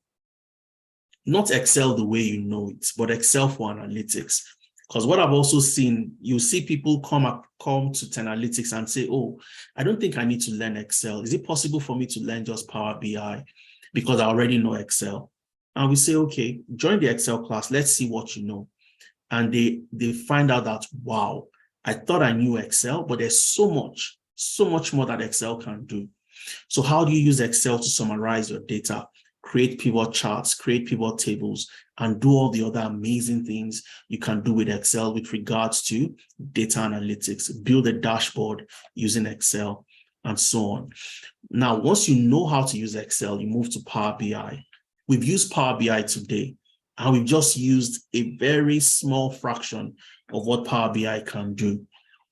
You'll learn how to use Power BI to bring in data from different sources, from a database, data from the web, data from folders where you can combine your file, automate the process, and you can automate your reports. You learn how to do that using Power BI. You learn SQL, structured query language, which is a language to interact with databases. How do you interact with databases? Structured organizations would have their data in databases. So how do you get the data? When you carry out employee engagement surveys in your organization, how do you extract the data from the HRIS, which is the HR information system? How do you get your data from there before you start to analyze? You'd learn all of that using SQL. And of course, you'd also leverage tools like ChatGPT. You saw how we use ChatGPT today. And this is a trend. It is a new, it is a new technology that if you can leverage as a professional, it makes your work a lot easier. All right. But again, you cannot leverage ChatGPT if you don't have the fundamental understanding of what you're doing. Because ChatGPT will tell you that these are the things you need to focus on. But the next question is, how do I start? What do I do if you don't understand the fundamental understanding of how to leverage these new tools? So when people ask me the question around, will ChatGPT replace my job? Or do you think I will not have a job in the next few years because of the new emerging technologies? And I just laugh and say, look, the moment you are able to complement what you already know with the new technologies, you become that person at the top that always remains relevant in the next 10 years, in the next 15 years, the next 20 years, and so on and so forth. Now, once you've learned all these data analytic tools, you then move to the HR specific skills. So number one, you need to know how to carry out performance evaluation, HR analytics and performance evaluation, all right? So you learn how to create metrics to measure performance, how to analyze and present performance-related data. Then you would also look at the HR metrics and life cycle.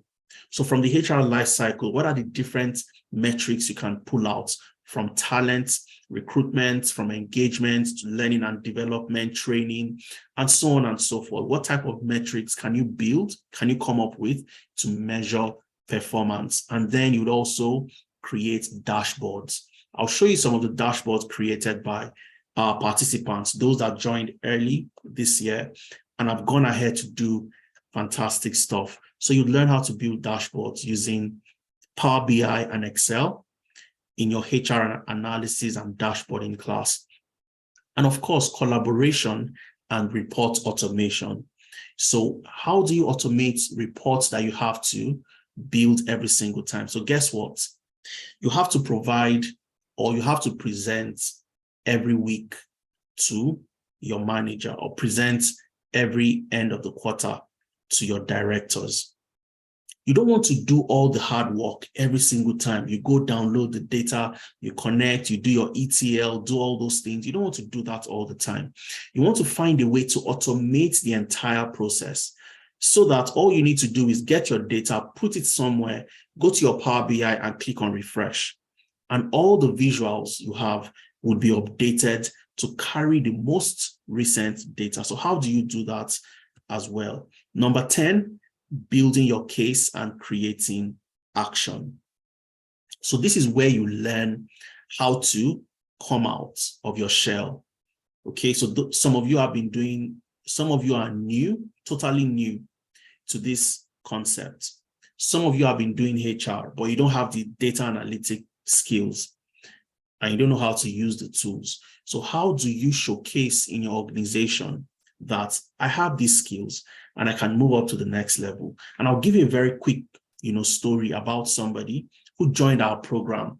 He was in HR, he joined the program, learned how to do amazing stuff with Excel, with Power BI, and all those things.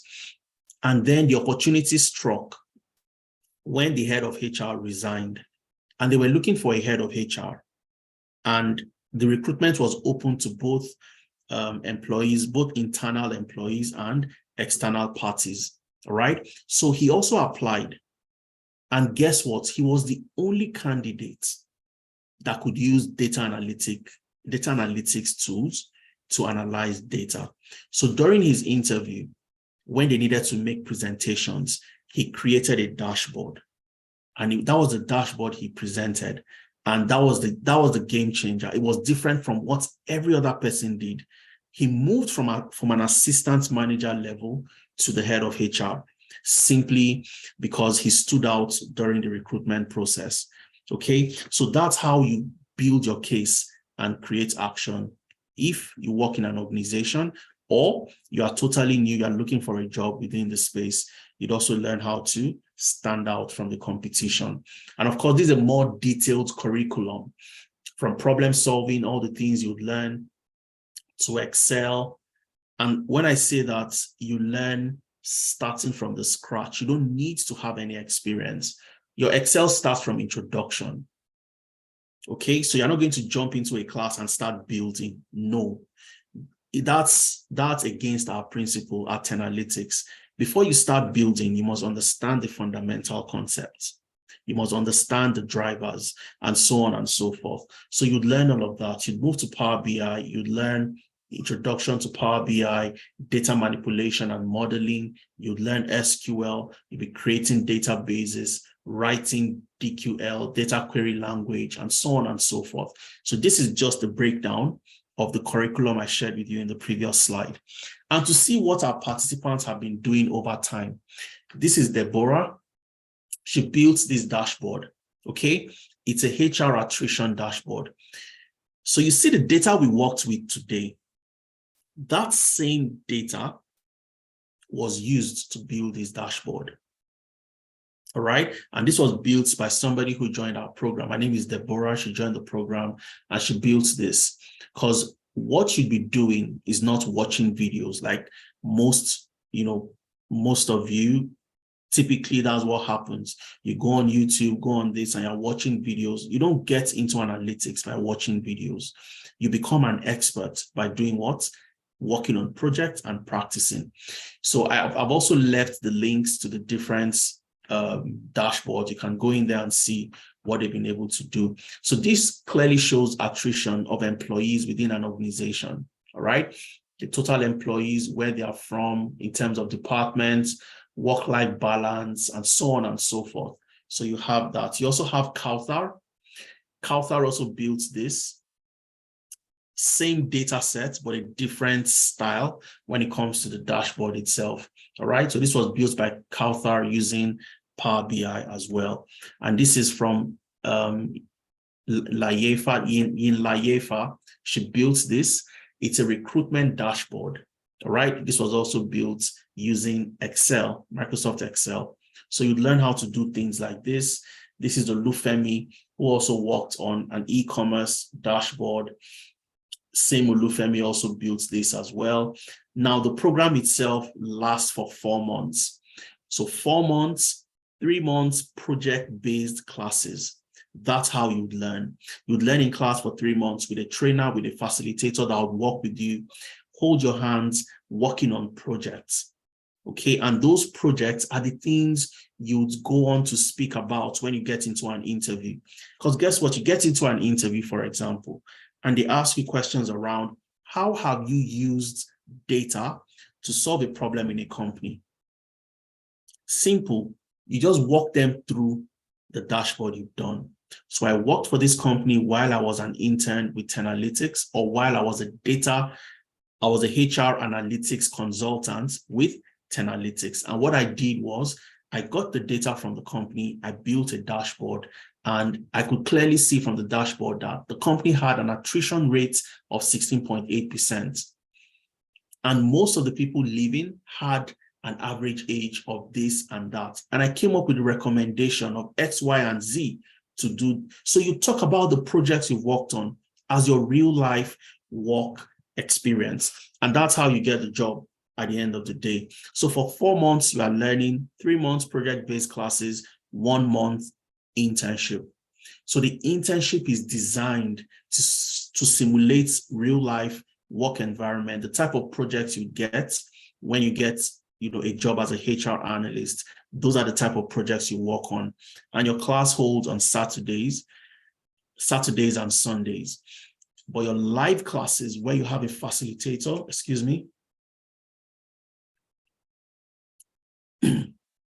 your live classes where you have a facilitator in front of you, walking you through concepts, working on projects, holds on Saturdays, 11 a.m. to 2 p.m.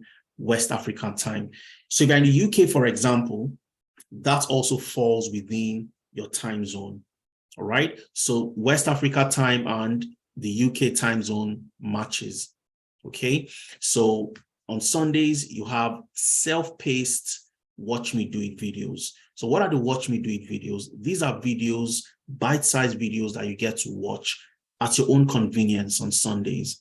You'd learn concepts. You'll be introduced to new concepts. You'd have the opportunity to practice what you watch. All right. And then on Saturday, the following Saturday, you have your live class where you have your trainer, you have your facilitator that would work with you on different concepts on projects. So whatever concept you've learned in your video on Sunday, on Saturday, you work on a project and you build amazing visualizations, dashboards, you create solutions, come up with recommendations, and also present your findings to your respective trainer so they can give you feedback, tell you what you did right, tell you what you did wrong, and where you could improve as well. Okay, so again, there are diverse roles within the HR space itself. So a lot of people make this mistake and they find it difficult to get jobs, which is I've learned HR analytics, meaning that I can only apply to jobs that states HR analyst, but that's not true. Guess what? There are even some data analytics job roles that requires you to understand problem solving, Excel, Power BI, and SQL. So by understanding that alone, you can apply to even data analyst job roles. You don't have to just focus on one aspect. You can apply as a HR analyst, obviously. You can apply as a reward analyst, as a talent analyst, as a people analyst, as a people operations analyst. I'll be sharing Victor's story. Victor works as a people operations analyst from Nigeria, works for a company in the US, earning in dollars and spending in Naira.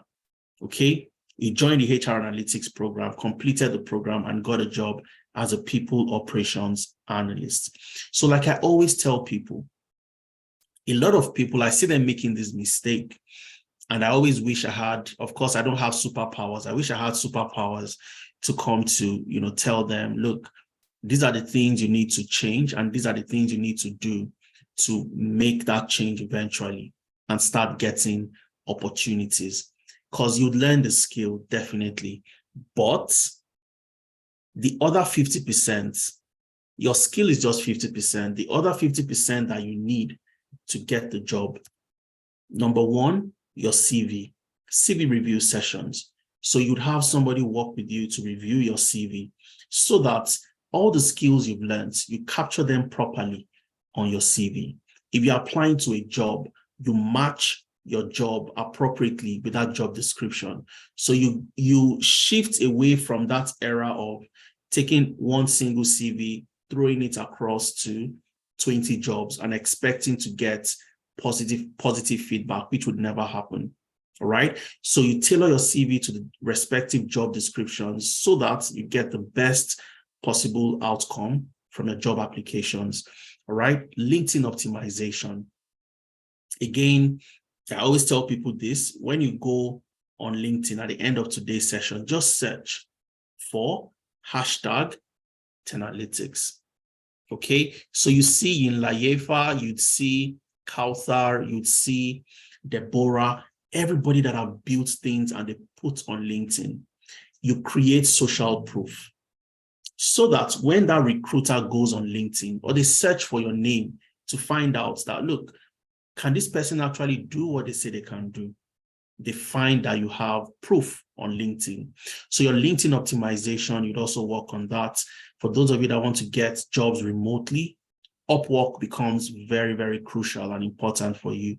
So you create an Upwork profile and start to apply to jobs remotely, navigating the job market. I'm in the UK, I'm in Canada, I'm in the US, I'm in Nigeria, I'm in Ghana.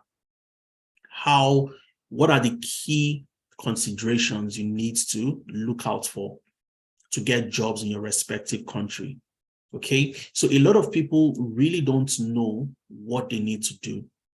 All right, I'm in the UK and I've interacted with so many people in the UK and they have no clue on what they need to do to get jobs in the UK. They don't even know that to switch from either a dependent visa or a student visa to a skilled worker visa is a points-based system where you need to accumulate 70 points for you to start to apply. They have no idea. All right. And that's where navigating the job market becomes very important. So these are sessions where we open you to different information, knowledge, understanding of the key workings and what you need to also consider depending on your career journey, where you want to get to, where you want to be. Then references and recommendations.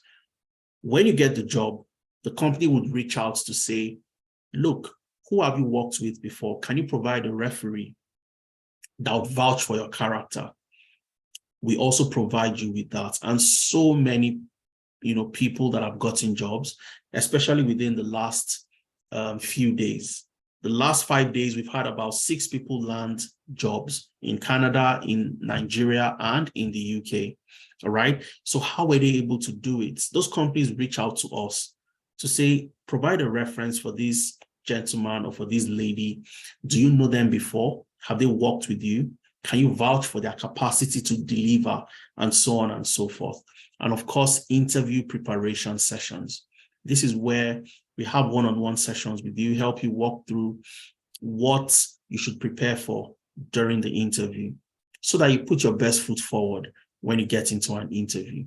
And last but not the least is the weekly mentorship session. So every week, you have sessions for 1 hour, 1.5 hours, sometimes 2 hours, where industry experts, myself, the co-founder of Tenalytics, Efemena, would walk you through different aspects with regards to applying to jobs.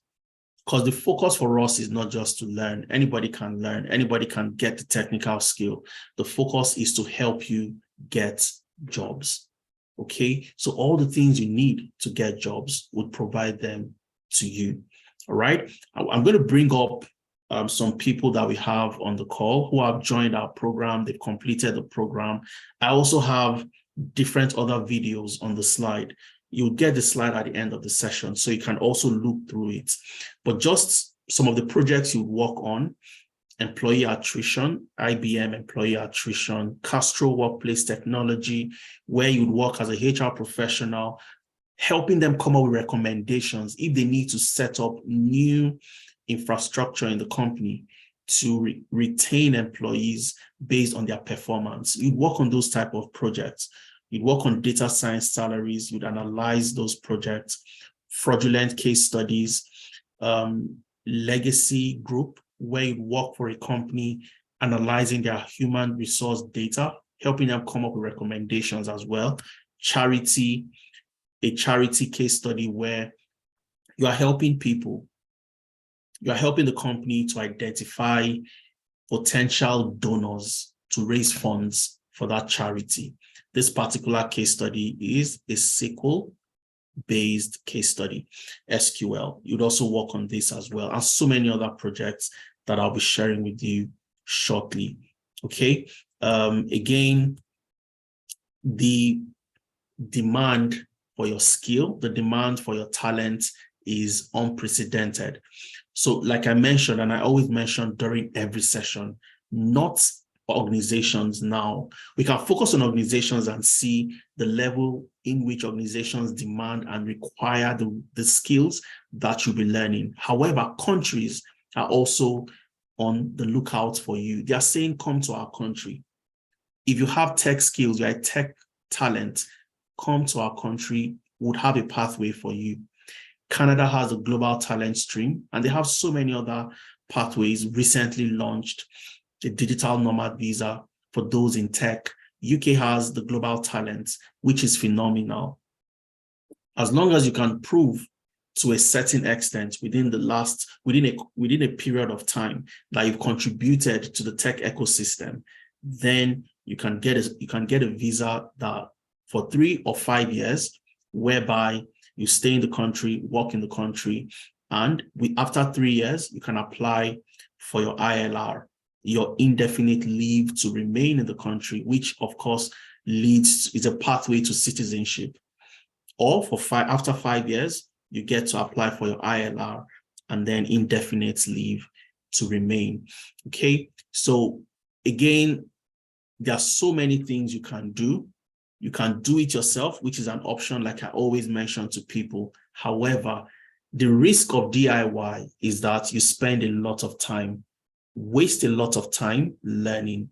I've been in this place before, learning everything, what is necessary, what is not necessary. And I found out that while I was learning all those unnecessary things, I could have gone a lot faster ahead of, my peers. But today, part of the reasons why Tenalytics was set up is to show people that, look, you don't have to spend years making the switch or transitioning into tech. You can do this within the space of 3 to 4 months by getting a learning partner. Getting a learning partner in the shape of what? Tenalytics. So you work with a learning partner, and I use the word partner deliberately. So not just somebody that will teach you and that's the end. They teach you, they are there to answer your questions, they are there to mentor you, they are there to push you and motivate you to keep on applying and don't relent until you eventually get that job. So this accelerates your learning, it accelerates your journey and how you transition into tech eventually, right? So our facilitators come from the biggest and the best organization, the best in the business. You have Emmanuel. Emmanuel is the head of HR at Pedable in Nigeria.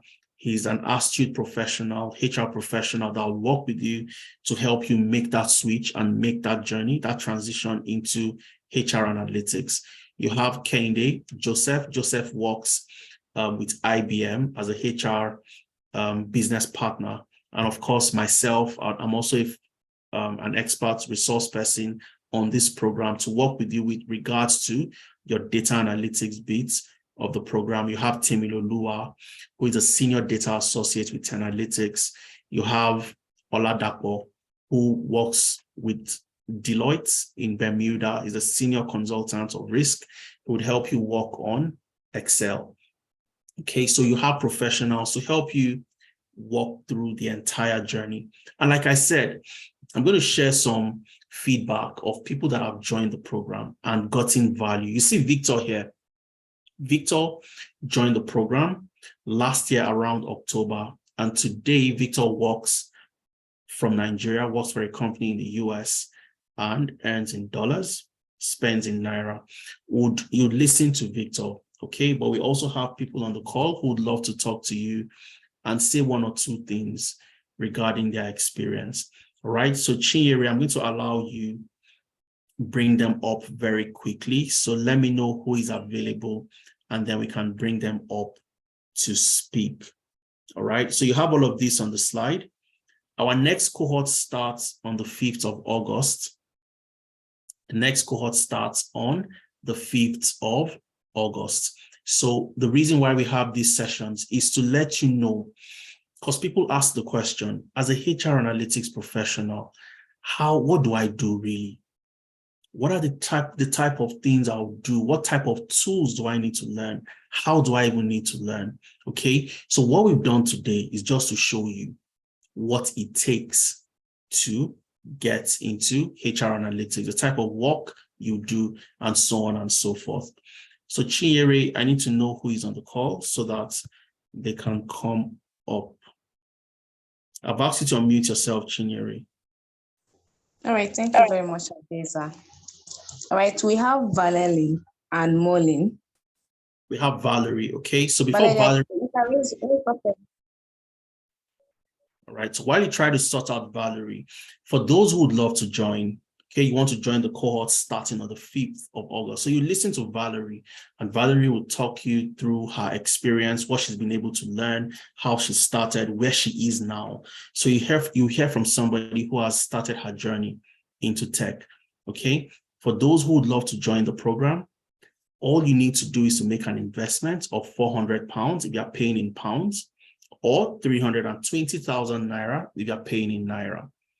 However, when we have sessions like this, we always give concessions to people that attend.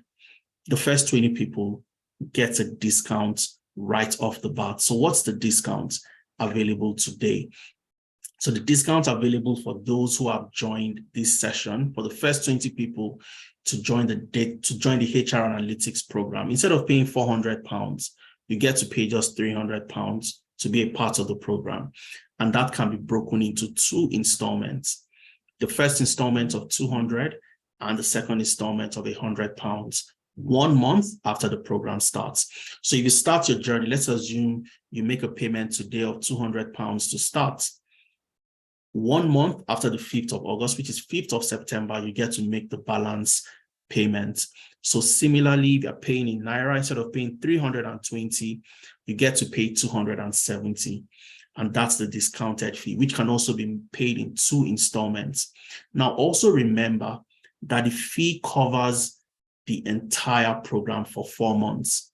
From your 3 months classes where you learn in class, you work on your capstone projects, to all the other sessions that you would be a part of, your CV review sessions, your LinkedIn optimization, your navigating the job market, your weekly mentorship sessions for the duration of the entire program, all right? And lastly, your 1 month internship. So you work with us working on projects that you would use to build a portfolio to start your journey in HR analytics. And if you're paying in dollars, it's $400 instead of $5. And you can make the payment in 2 installments as well. $300 to start, and then $100 1 month after the program starts. And for those of you in Canada who would want to make payments in Canadian dollars, it's 500 Canadian dollars, 350 to be a part of the program, and then 150 1 month after the program starts. So you can make payments using different channels. One of the first channels you can make payments through is through PayPal. Okay, so if you are paying in dollars, you are paying in pounds, you are paying in euros, you can make payments using PayPal. All you have to do is click on any of these links, which my colleagues would share with you, and you can be a part of the program. All right, if you want to make full payments, all you need to do is click on this link for the part payments. You click on the link, and then you can make payment to be a part of the program. Once you make payment, you'd receive a link where you need to register and upload your proof of payment. Once you upload the proof of payment, we confirm your payment, you get a welcome kit from us. The welcome kit contains all the materials of the program, all the tools you need to download and install. You have everything in the welcome kit. And for those of you who will be paying through a direct transfer, you want to pay in pounds, you have the pound account where you can make your payments, or you can pay in Naira using the Fidelity Bank account. And once you make payments, like I said, we confirm your payments, you get a link, and then you upload your proof of payment. We confirm that, and you get a welcome kit that contains all the materials for the program. And if you want to reach us for any other reason, you want to ask questions, you can reach us through any of these numbers. Just send us a message and one of my colleagues will respond to you to any questions that you have. I'm going to allow Valerie to. Valerie, if you can unmute yourself, I think I've asked you to. If you can also put on your so we can see you, Valerie. It's actually very dark here. Hi, Adiza. Hello, Valerie. Okay, go ahead, Valerie. Would have loved to see you, but since it's dark where you, yeah, go ahead and speak. So Valerie is somebody who has joined the program. She's done amazing stuff. So she wants to share her experience with you. So Valerie, go ahead, please. So hi, my name is Valerie. I am based in the UK. I recently came into the UK in 2021. I came through my master's. I came to do HR. I did international human resource management. But to be really honest with you, what I learned has nothing to do with what I'm learning from Tenalytics. I thought that this was what I was going to get in school, but my 1 year in school with many assignments and projects, I wasn't given any database. Starting from the foundation of Tenalytics, I thought I knew Excel, but like as Adeza said, when you start with Tenalytics, like when I started with Tenalytics, I knew that my knowledge in Excel was just baby steps, and going through the sites, going through the program, You have someone that'll talk to you. And the beautiful part of it is no question is a stupid question. Like you can throw in anything like you do not know what data is, and they will break it down to you. At the end of the day, you feel like you are, a genius. That's the way I feel right now. I got a job thinking that, okay, let me start customer service. But right now, with Tenalytics, I'm feeling like I am being, one, unutilized in my office. I'm not being engaged well. Like I'm just whiling away time when I'm getting this much knowledge that can give me not just the money, but can give me more experience and exposure with with in the work market. So I also did not know anything about Power BI. Literally, I did not. I'd never heard of Power BI in my life till I joined Analytics, and I'm pretty sure there are people like that. So we started with Analytics. We started with Power BI. It's really interesting, very engaging. I'll tell you this with Analytics. Like I don't know how they do it. I work in the night to understand, like I'm so engaged in this, engrossed in this, like I don't even want it to finish. And even if I'm stuck anywhere in the middle of the night, you contact them, they are ready to answer you. Like I don't know how they do it. I give it to them in the middle of night, literally 1 a.m. I'm buzzing somebody and immediately I'm getting a response. Oh, can I see what you're doing? Let me see your dashboard. Like if you see I don't know whether I'm allowed to share my dashboard with you, but I'm just loving it. I'm loving every step of it. It's one of the best experience I've ever had in my entire life. Even when I talk to my friends, I'm already telling them, you know what, this tech thing, I'm gonna get into it too, because the way the world is going. I was watching a documentary and they said in 10 years from now, okay, the documentary started with FedEx. Like 5 years ago in FedEx, when you go to their refined, like their warehouse, you'll see human beings, cartons, everything. But now they projected like in 10 years from now, or in next 5 years, 5 to 10 years, you won't see any human being. All you're seeing is robots. And what are we going to do about it? Are we going to just be stuck and be saying, no, customer service? AI is taking over. How are we going to be relevant? Gen Zs, they are bringing up their whole ideas. It's amazing. We need to catch up. We need to pick up. Using ChatGPT, it's not just about asking questions. It's asking technical questions that actually helps with your report, helps with your dashboard, how to arrange it. It's blending it together is a beautiful experience, trust me. Like I can't get over this. I'm really excited about it, and I give it all to Tenalytics. It has even structured my mind to how I'm applying for jobs. I'm not going to say, okay, I'm an expert in analytics, but I'm going to tell them that this is what I have done, and this is what I can do this is what I'm going to do for your company based on what I've done, my experience here, show them my dashboard. I'm not going to cut short myself for anything. So, like I said, I don't know whether I'm allowed to share my dashboard. I'm just loving my dashboard. I was working on it today. It's not necessarily, it's not focused on HR and the HR metrics. It's just looking at an overview of what a company is. Yeah, go ahead and share, please. Feel free, Valerie. I'm trying to. Okay, so is it what's sharing? No, that's not what's sharing. This is what's sharing.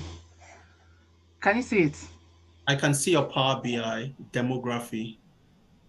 Right. Okay. So this is like the interaction. It's so beautiful. Like if I want to see, okay, so what's happening? I don't know if everybody can see. I know it's small. Let me close this. Let me close this. Yeah. So this is demographic regional sales performance, right? So I want to see, okay, so what's happening in the east. I click on this and then look at this. In January they were here, February they were here, all in the east. Like it's so beautiful. When I look at it, I'm like, okay, so what's happening? What products are we selling here? We're looking at this product. So from this one, it went down in November. Why is that so? When you look at this, you now start, okay, so what can we do about it? What are the lapses?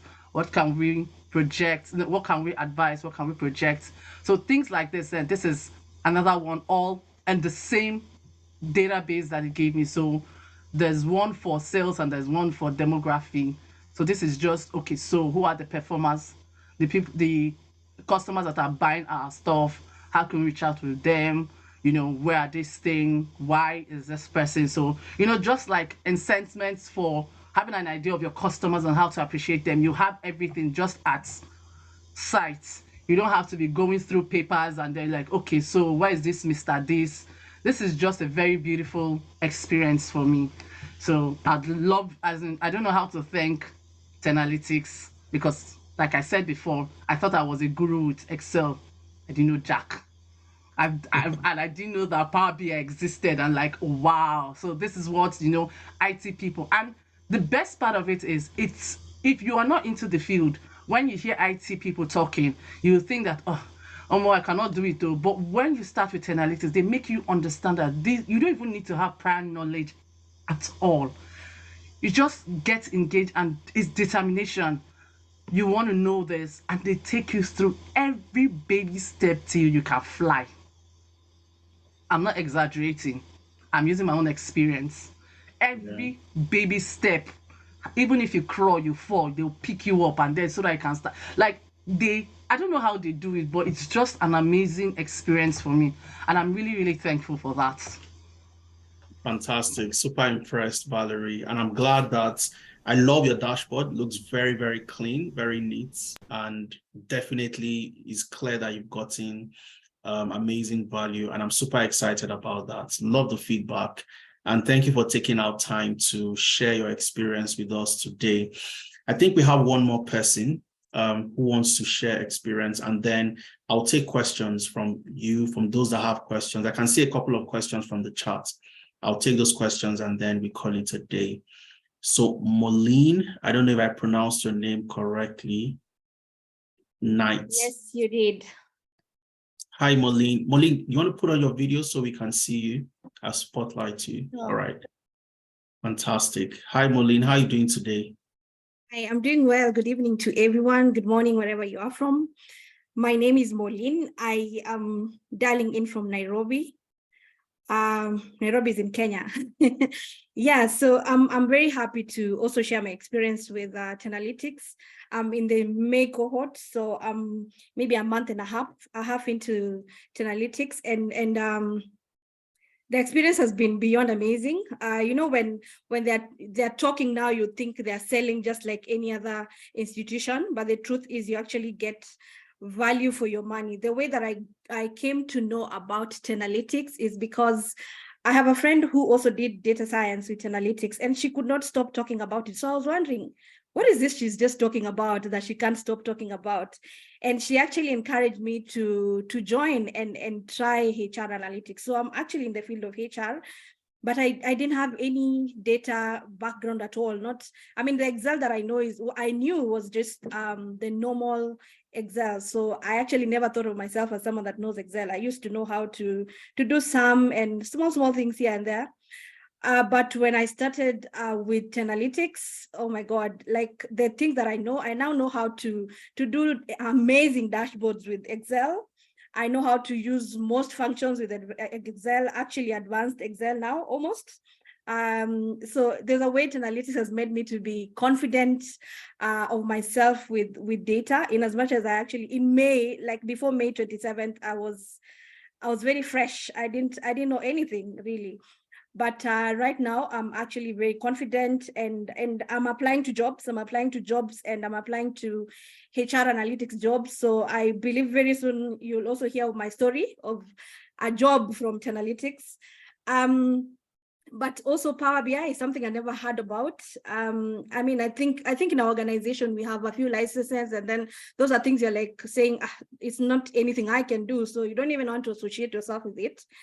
But coming here, it's actually something that is doable, and I encourage any one of you that is thinking about it to actually put yourself into it. It will be worth your money, worth your time. So I'd like to share a dashboard that I recently worked on, if that's okay. Yes, please go ahead, Moline. Okay, I also like sharing my dashboards on LinkedIn. So if you want, you can follow me and check out what I'm doing. Anything you see on LinkedIn is actually through Tenalytics. So there's nothing I knew before Tenalytics, to be very honest.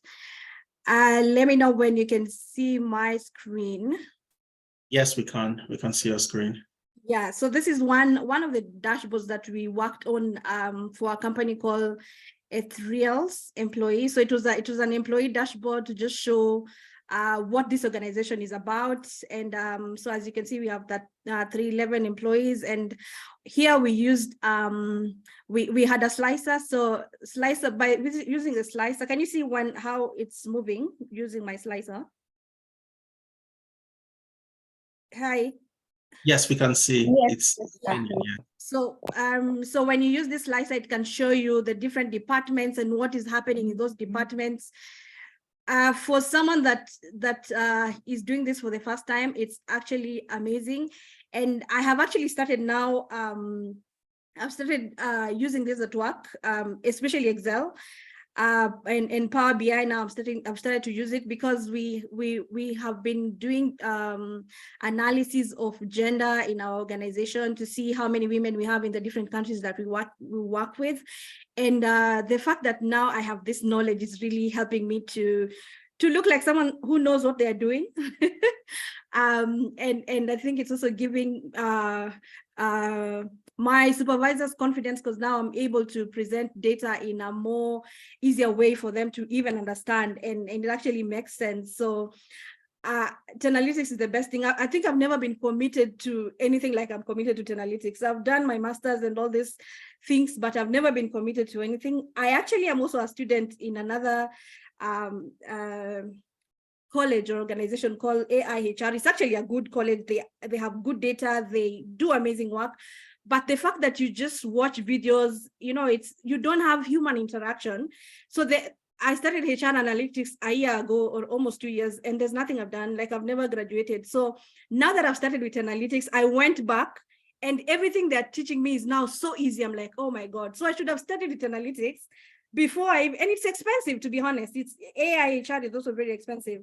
And I've never done it. I've not graduated. I've not done anything. But now when I go back, I feel like this is so easy. So that's how much Tenalytics has done to my life, and I'm grateful. Thank you so much. Honestly, thank you so much. You're doing amazing work. Keep at it. Thank you. Thank you very much, Moline. What time is it at Kenya, Moline? Right now it's 9:37 p.m. Oh yeah, so my nights have been very long. Your meeting, the Tenalytics meetings usually happen like at my midnight. But when you want something so bad, you actually want it, so you would sacrifice absolutely anything to be able to get it. So yes, I hope there are some East Africans around. I hope you're able to also let West Africans not leave us behind. Please, let's chase them completely. Yeah, so thank you very much. We really appreciate what you're doing. Thank you. Thank you very much, Moline, for joining. I see your work on LinkedIn, and I'm always super impressed when I see what you post on LinkedIn and so on. It's amazing, amazing. Thank you for taking our time to share your experience with us, Moline. Thank you very much for coming around. Okay, so that's Moline. Moline, of course, currently she hasn't completed her program with us. She's still in the program, and you can see her growth, what she's been able to do. And I'm super excited that for those that join to come around, they get value and are able to easily transition. And I'll just quickly show you very quickly before I take questions, and then we call it a day, because I can see some questions in the chat.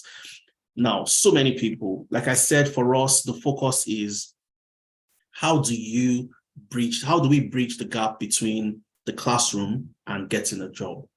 Okay, so we have these sessions, the mentorship sessions, the LinkedIn sessions, the CV review, navigating the job market, and all of these things to help you to put yourself in a better position that you differentiate yourself from all the competition out there. So if you have 10 people trying to get a job, you would stand out because you know what to do. You know how to negotiate that salary. You know how to tailor your CV, and so on and so forth. So this is Victor.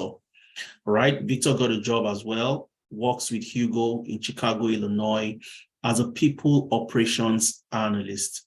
All right. He got the job last year, December, if I'm correct. He joined in October, got the job in December. He completed our HR analytics program. You heard from Valerie, you heard from Moline. We also have Maureen. Maureen is in Canada. Maureen works with TELUS, which is a telecommunications company in Canada. She got a job with TELUS as a HR data analyst. Remember, I mentioned that even for those who have just the skill, you don't only have to focus on only HR. You can focus on other areas, data analytics. Just look at the job requirements. The skills I have, can I apply to this job? Do I meet the requirements of this particular job role? Maureen got a job as a HR data analyst after completing the training program. We have Thelma, who also got a job as a HR analyst in the UK, in Birmingham, after completing the program. But one last person I need you to listen to, I actually need you to listen to Victor. Okay, it's compulsory. This session is not complete if you don't listen to Victor.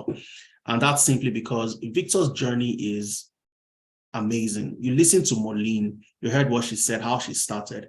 There is a target, there's somewhere you want to get to. Okay, so how Victor started, how he was consistent and ensured that he walked through the entire program, and eventually he was able to get something out of it. Okay, so I would love you to listen to Victor, and then after that, I'll take questions and we call it a day. So let's listen to Victor. I'll simply share so you can hear the audio. Yes, I think you can hear Victor now. I'll just play. So let's listen to Victor. It's about 3 minutes. It's a 3-minute video. Let's hear what he has to say, and then we'll wrap up with that. Hello, everyone. My name is Victor. I'm an HR professional with about 3 years of experience that cut across the media, consulting, and aviation industry. And I'm here to share about my story with Analytics. So sometimes in 2020, just before COVID started, I began to nurse the desire to upskill and upscale my career. And then it felt like data analytics was something I could do. So I went for an event somewhere in Lagos, Nigeria. And at that event, I met Adeza Suleiman. He just took us on practical Excel. To be very honest, it was one of the best Excel classes I've had because it was very easy to understand and it was relatable. So what happened was that after the event, I met with Adeza and I got his contact, and then we kept in touch. Fast forward to 2022, I was now at a point where I really felt I needed to take a step beyond the desire of wanting to upskill and upscale, and then I reached out to Analytics to take the master in HR analytics course. So we started a course in October, and it was very fascinating. I like the fact that the course is systematic in nature. We moved from problem solving to Excel, and then to Power BI, to dashboard and all of that. But the icing on the cake is that I've always wanted to transition into the technology industry. I believe that tech is an enabler. I believe that tech is the future. And I also know that for someone like me who does not have a tech background, it was important to leverage a tech skill that would allow me to practice in my domain knowledge. Perfect, which is why I went for the Masters in HR Analytics course. So we started a course in October, and then sometimes in November, I started to apply for jobs and to see how I could position myself for a new opportunity. And guess what happened? One of the roles I applied for, I had to work on case studies, I had to do some things and all that. And you would believe me that all that I was taught in class, even as a beginner at that time, was sufficient for me to land that job. You don't know how happy I was to think that. I was just thinking of transitioning to tech, didn't know how to go about it, started classes in a few weeks, and of course, I was able to land a job in that little time. And I've been able to transition my career. So far, even the experience of the class was amazing. The facilitators are very simple. They are tender-hearted. They know how to explain. They are very patient. I like the fact there's also a live class, which means that I can participate and then go back to the recordings after the sessions. I'm eventually glad that if I look at myself between October and now, I've definitely grown in my analytics skills, creating my dashboard. Of course, I'm still a learner, but I'm growing. Here's my point, and I'm trying to encourage everyone out there. If you're an HR professional, if you're a finance professional, if you're a supply chain professional, or even if you're an African youth who's looking to upskill, to transition into data analytics or into tech generally, Analytics is your sure plug. They have amazing facilitators who have a track record of delivering results. The results among students also speak for themselves, which means that you are signed up to a platform that will not just teach you, but help you to grow. They also have LinkedIn optimization sessions, CV writing sessions, and the icing on the part is the growth internship. You know what? It's one thing to learn, and then another thing to have a platform where you can be able to practice these things. So here am I putting out the word. If you want to move into data, if you want to move into tech space, Analytics is your short plug. I believe they still have some promo going on right now. Go to their website, reach out, sign up, get your journey in tech started. Thank you very much.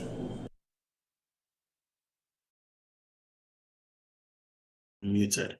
All right, so I'm just going to end with that. That's Victor, the same Victor you have here. I'm sure you can see Victor very clearly. Super amazing guy. All right, so that's Victor, his experience. He joined in October, got a job in December. It was super amazing. And for me, I mean, getting that kind of feedback that's gratification for me at the end of the day, that the kind of impact we're able to make is lasting. And we have somebody like Victor, who I met a long time ago, but you know, just like the way you tend to procrastinate and push things forward, 2020, he wanted to start, COVID happened, obviously, and then he decided to push the ball forward a bit. And when he eventually made up his mind to start, I told him, go ahead and register, start the program, which he did. He took the step, and within 3 months, he got a job. He currently works with Hugo in Chicago, Illinois, as a people operations analyst. So I'll just take quick questions and then I'll call it a day. I'll check your questions in the chat. If you feel very compelled to speak, then you can use the raised hand icon. I would ask you to come up and ask your questions, and then we'll wrap up. Okay, but I'll check the chat first of all to see the questions we have there. Uche is asking, some people who are out of job may require that. Do you have classes on Monday to Friday? No. The classes where you learn are on Saturdays and Sundays. Saturdays is where you have a live class. Work together with your facilitator and your trainer, work on projects. On Sunday, you get the Watch Me Do It videos. All right, I'll show you what the Watch Me Do It videos look like on the platform.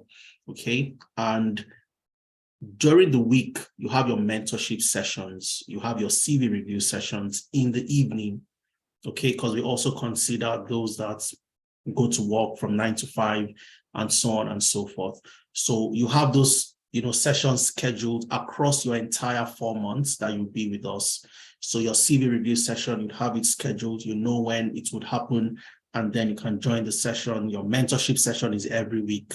So the amazing stuff with us is, if you miss any class, you really haven't missed it, because all the classes are recorded, the live class. So when you have a class, the class is recorded, you can always go back to watch the recording. All right, so I hope that answers your question, Uche. Omori Sibo is my name, based in Nigeria. Okay, nice to meet you, Omori.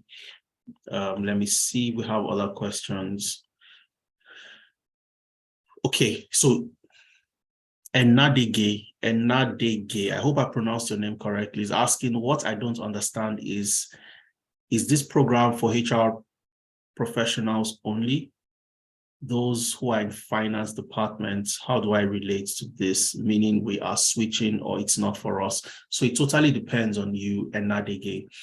There's none of our program that has a requirement that you need to be in finance, you need to be in strategy, you need to be in analytics. If you're already there, then you don't need to be here, okay? So you don't need any requirement to get into any of the program, and it's not just for HR professionals. It is called HR Analytics because it focuses on people-related data. People-related data, that's what you'll be analyzing. That's the focus. So when you are done, when it comes to analyzing people-related data, looking at different metrics, the HR life cycle and things like that, you have very good understanding compared to anybody else who knows how to analyze data. So that's the major difference. And you don't need any requirements to be a part of it. Okay. Okay, let's see. All right, I think for the other questions, my colleagues have answered.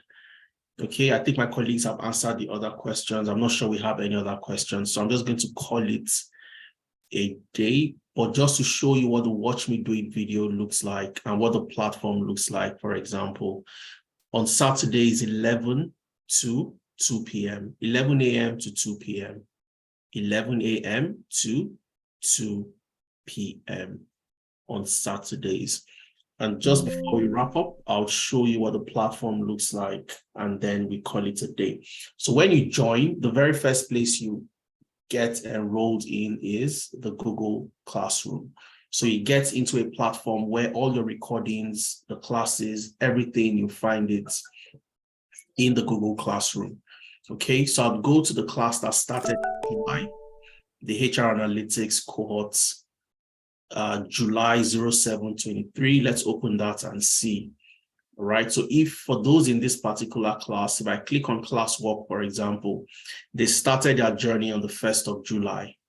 All right, so the very first class happened on the 1st of July, problem solving. So the problem solving class, you have the class login details. So this is where you join the class, 11 a.m. Oh, sorry, I think I clicked on something. This is where you join the class. You click on the link to join, and then you have the slide.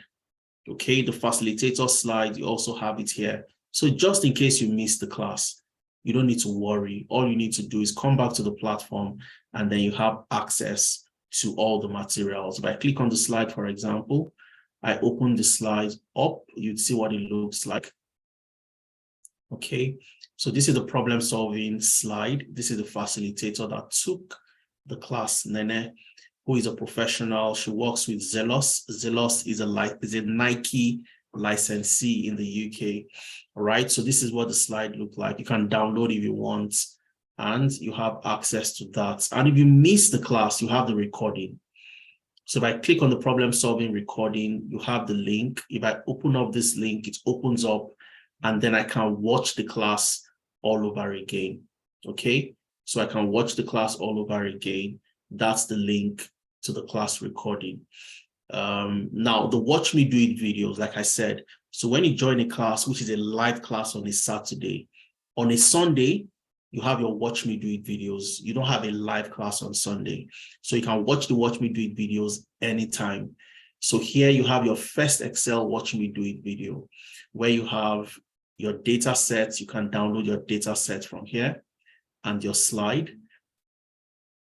You can download your Excel data set and the slide. How to download the data set. Some of you might not know how to download. You also have a link to show you how to download. And then you have the videos that you need to watch.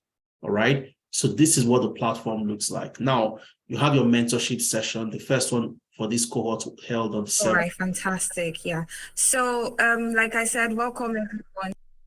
Okay, sorry, I forgot that was unmuted. So this is a live class, all right, where Nene was teaching problem solving, types of data, quantitative, qualitative, and so on and so forth. So you have a facilitator that you can stop anytime and ask questions. Oh, I didn't get this explanation. What do you mean? And just like Moline said, how do we do it? Or Valerie, how do we do it that we make people are available to help? Okay. Now, I've been in training for well over 9 years. All right. I've been training for different organizations. I worked with FITC, owned by the Central Bank of Nigeria and the NDIC. I've also facilitated and coordinated trainings across different sectors. One of the things you get to realize one thing I've gotten to realize over the extensive experience across training is when you are stuck, who do you go to? So if I'm watching, let's assume I missed the class and I'm watching the recording. If I'm stuck and I'm not sure what to do, where do I go to? All right. So we have data coaches and data coordinators in each cohort that are available. So you have questions, you drop it into the chats, somebody responds. Now, what is even amazing most of the time is because you have like-minded people in the sense that everybody is learning the same stuff. If you're learning Excel, you're starting together. So if you have a problem and you drop it in the chat, usually before your class, the data coach even responds, somebody like Valerie would respond to you. Somebody like Moline would respond to you because they probably understand it a bit better. Okay, so those that got the concept in class would respond and tell you that, look, this is what I think you need to do. Try this, try that. And there's that collaboration and learning within a community that happens. So this is the class you can download. Every class, every live class you have access to download your live classes. Okay, so that's for problem solving. If you go, you have Excel, you have the mentorship session, Excel week 2, and we have something called the drop-in session.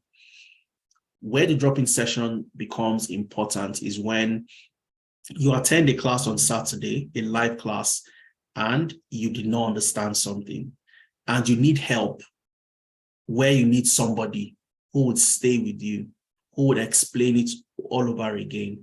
So the drop-in session happens during the week. You agree among yourselves when you should have that session. So it's like when you were in secondary school or in high school, you have something called prep time, where in the evening around 6 to 7 or 7 to 8, you take out time to study. So the drop-in session is sort of similar to your prep time. You take out time in the evening, 30 minutes, depending on the complexity of what you're trying to solve. So if you didn't get something, you want somebody to explain it to you, they hold a drop-in session, and every drop-in session is also recorded, and the recording is also available to everybody. So this is the platform. The last mentorship session, one thing we did, which I think was very interesting, was we had a simulation of an interview process. So we had people who had provided job descriptions, they gave us their CV, and in the presence of over 300 people, about 300 people, I and the co-founder were asking them questions and they were responding based on the things they've learned in class. Now, why are sessions like that very important? So for somebody preparing for similar interviews, you know how to prepare, you know how to answer questions, you know how to respond to questions, because we give immediate feedback, okay? So I'm just going to show you a highlight, 1 minute of the session, and then I'll end the call for today. So 1 minute of the session where we were asking questions to a fantastic lady. Her name is Lola. Lola is in the Czech Republic, and Lola she wanted to build her confidence with regards to interview preparation, okay? So she was willing to stay in front of almost 300 people. We were asking her questions, she was responding to the questions, and she did an amazing job. I want you to just quickly see what the session looked like. Just wait for it to play, and then once we are done with that for 1 minute, I would end the call so we can end by 8 p.m. Okay? Right, so it's still coming up. It's still coming up. Just wait for it for a bit, and yes, it's up. So I'm just going to move it to where we have a question asked and Lola responding to the question, so we can listen to Lola and also the question that was asked. Okay, so just listen carefully.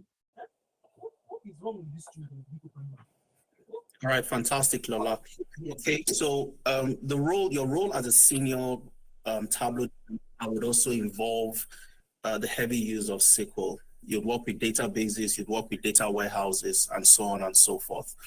Okay, so I'm not looking at your CV. I can't see extensive use of SQL across your different work experience. So do you want to share some projects you've worked on using SQL as a major skill to solve that problem?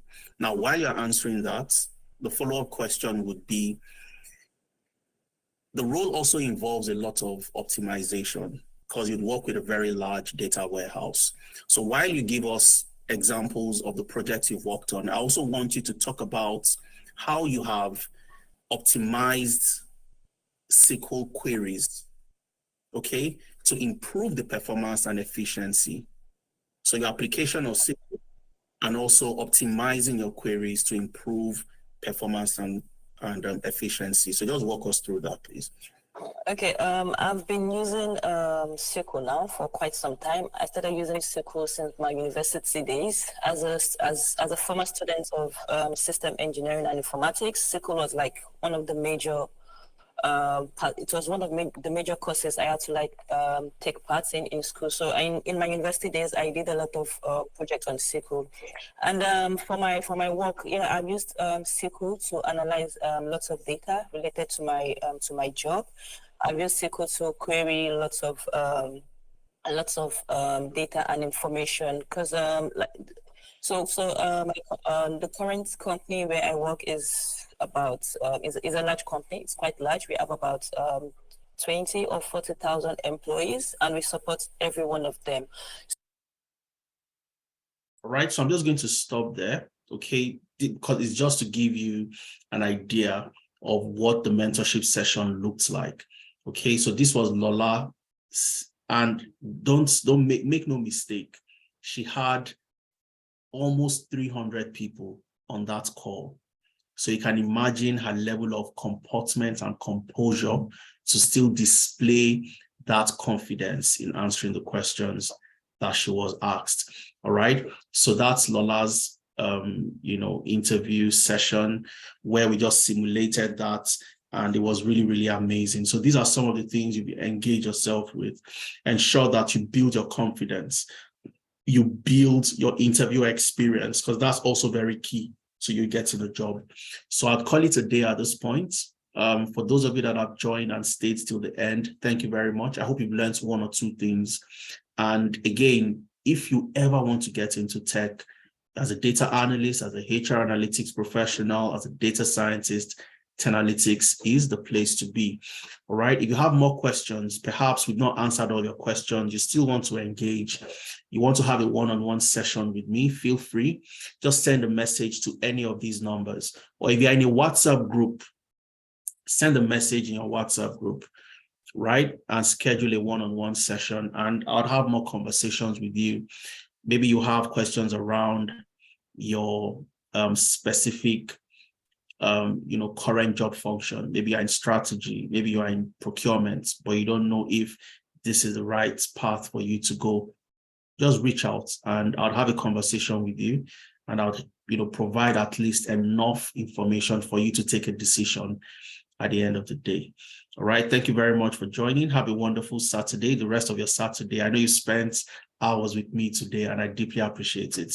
Have an amazing Sunday, and till we see some other time, cheers, and cheers everybody.